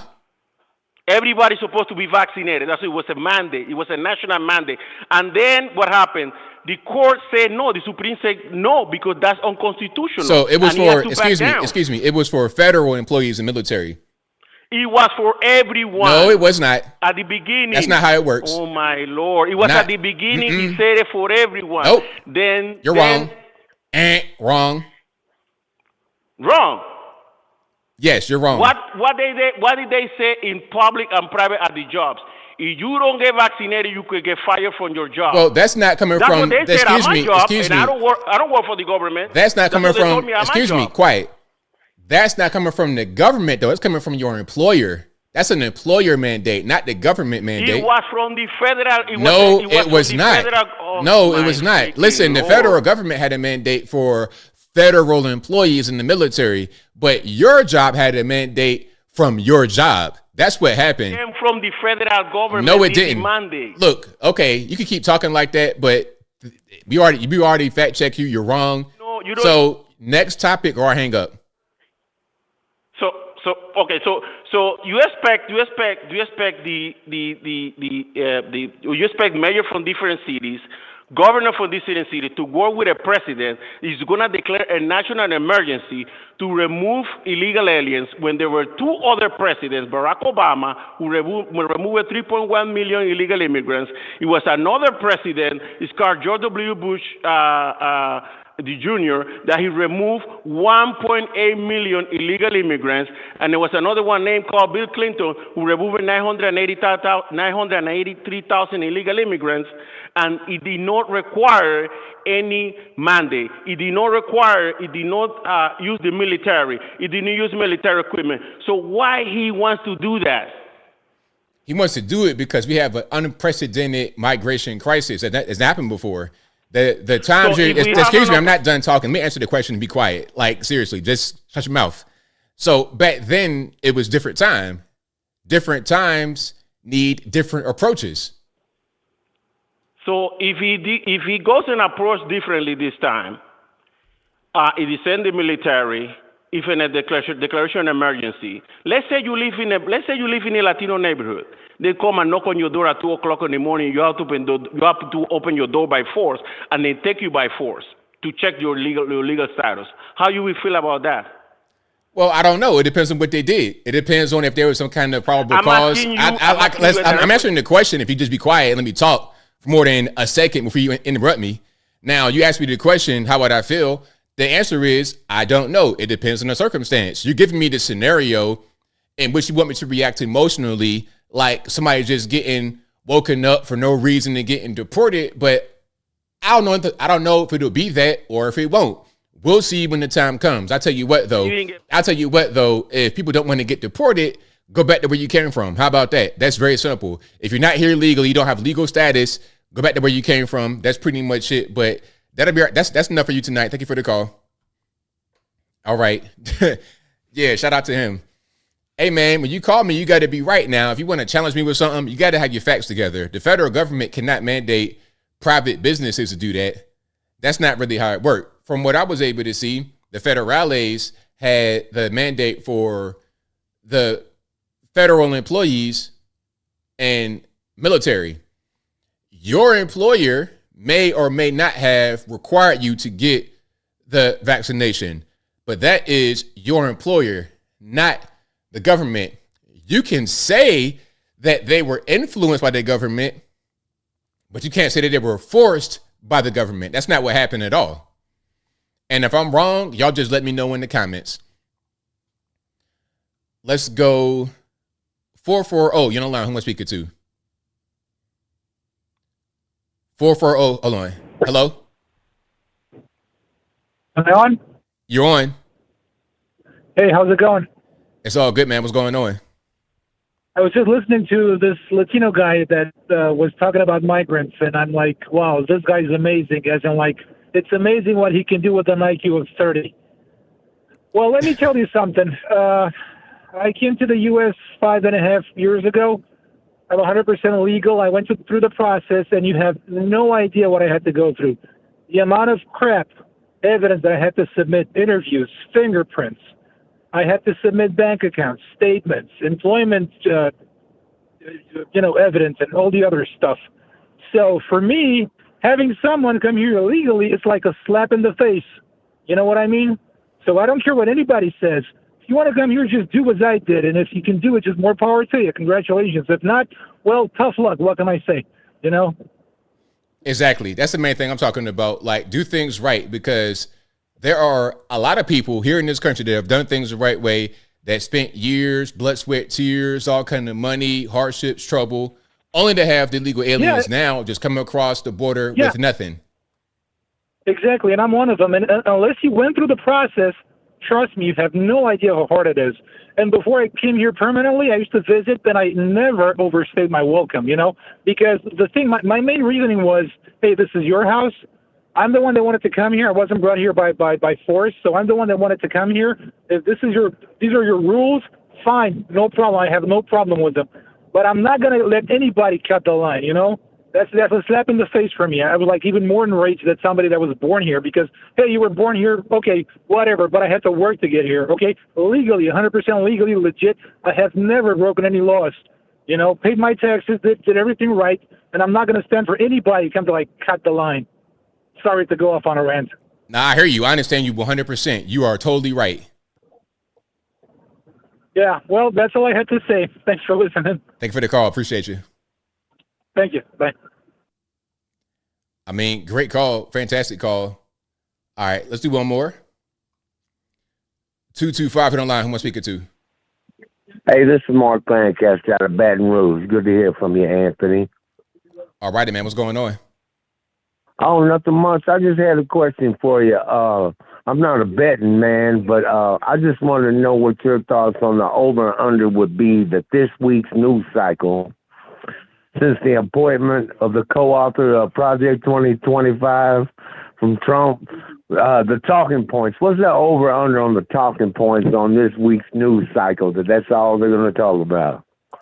Oh, I think that's going to be pretty good odds of that being what they talk about, because it's all they talk about on the news is always something negative. So whenever they got something negative, they're going to do it to the max. Yeah.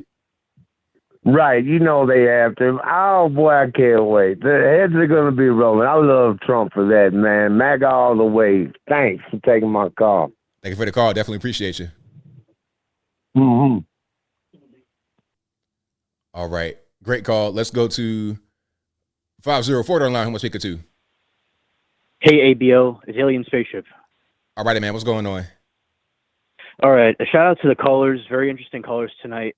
And yeah, Ivan, he sounds like he's about to have a stroke. For real. It's like, relax, sir, please. Yeah. And also, it's really interesting how he came here with a green card and he went through these different things to get here. But like these other people get in here, just for free. And I'm surprised that he supports that. It's really weird. You would think that since he did things correctly, legally, that he would be offended at those who did not do things correctly and legally. Right. And also, yeah, sometimes like I think that, he gets really, angry, but he doesn't really look at his facts to see if his facts are right or anything.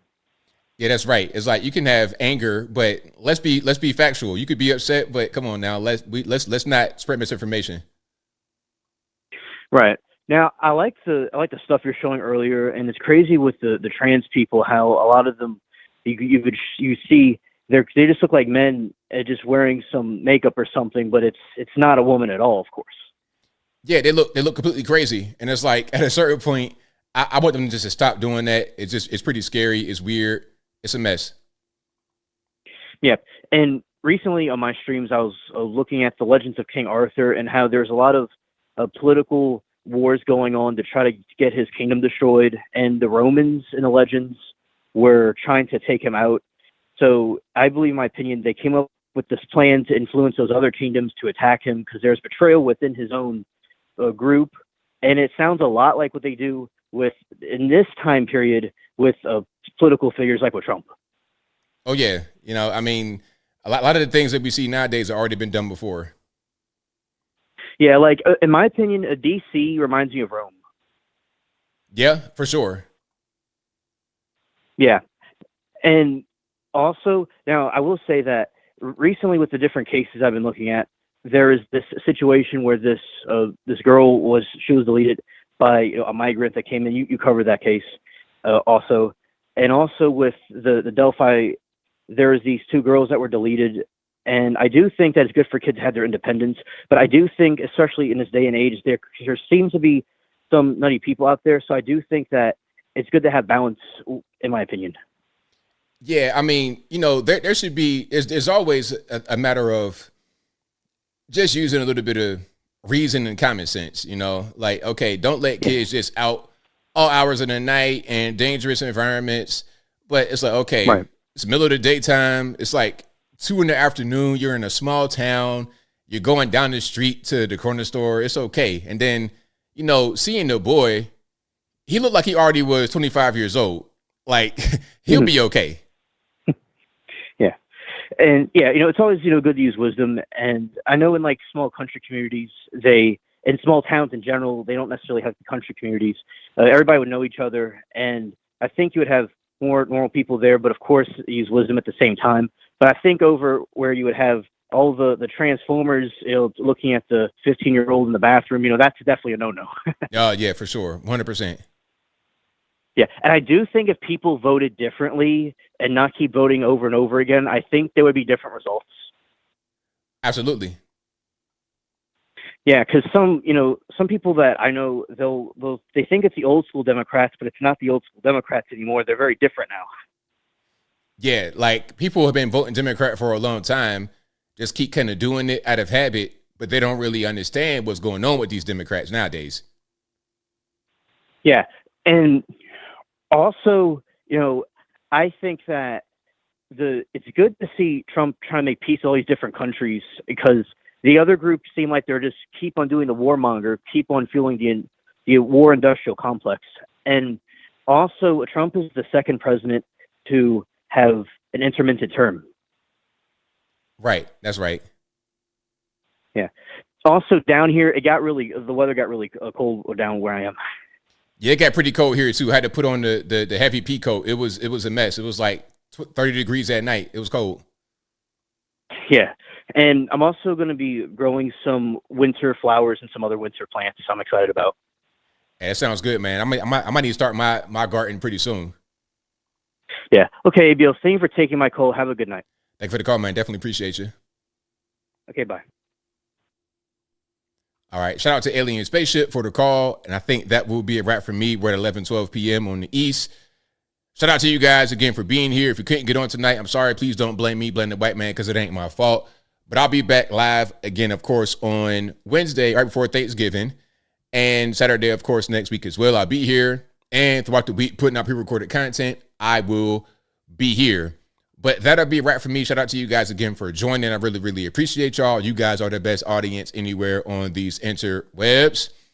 And if you like what you heard tonight, please give the video a thumbs up. Like the video, share the video, do all that good stuff. That'll help me out tremendously.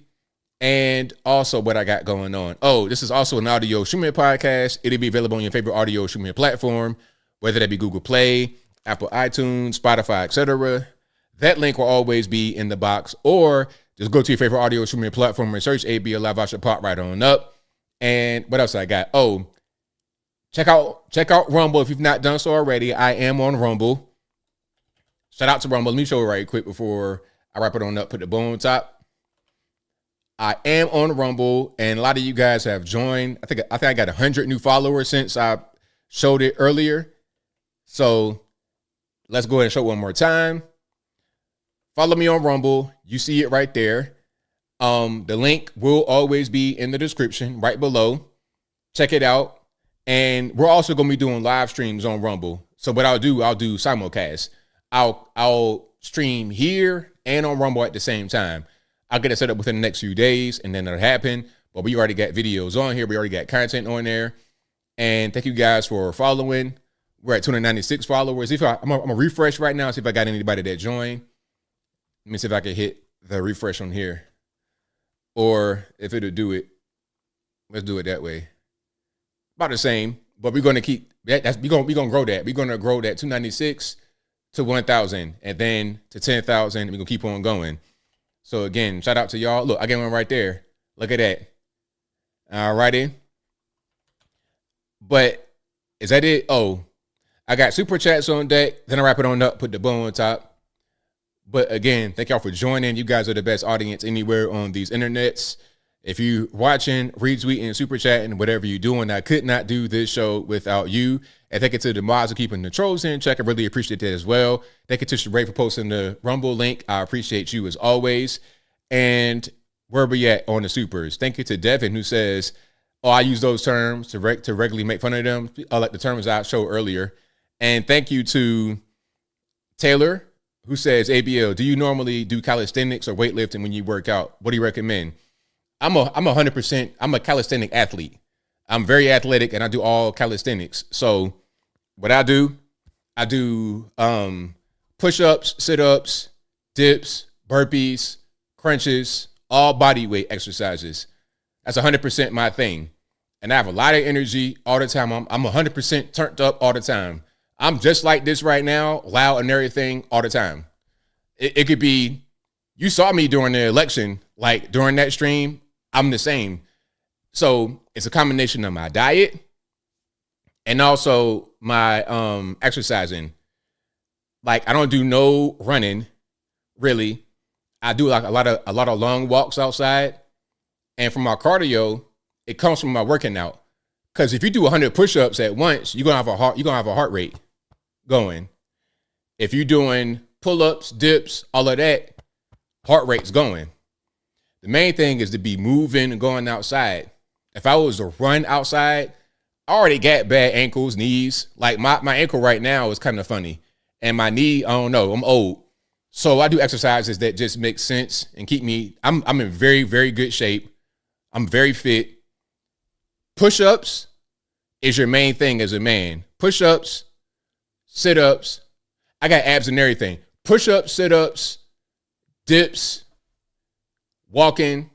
And the key to all of it is my diet. What have I had to eat today? I had a Chipotle bowl. I had white rice, black beans, chicken, fajitas, a little bit of brisket, a little bit of guac, and lettuce with like a piece of cheese like that, just a little bit, a little teeny bit, and chips.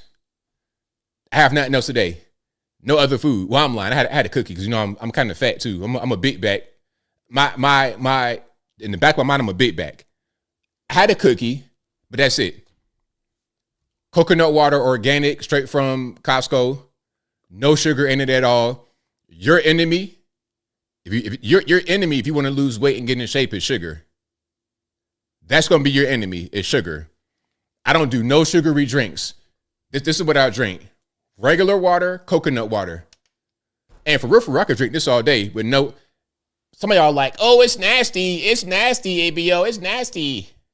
But look though, that big back is nasty. How about that? Your big back is nasty. This is much better than your big back. I'm 40 years old in 100% shape, low body fat, athletic, energy, stamina, all of that from doing what I do.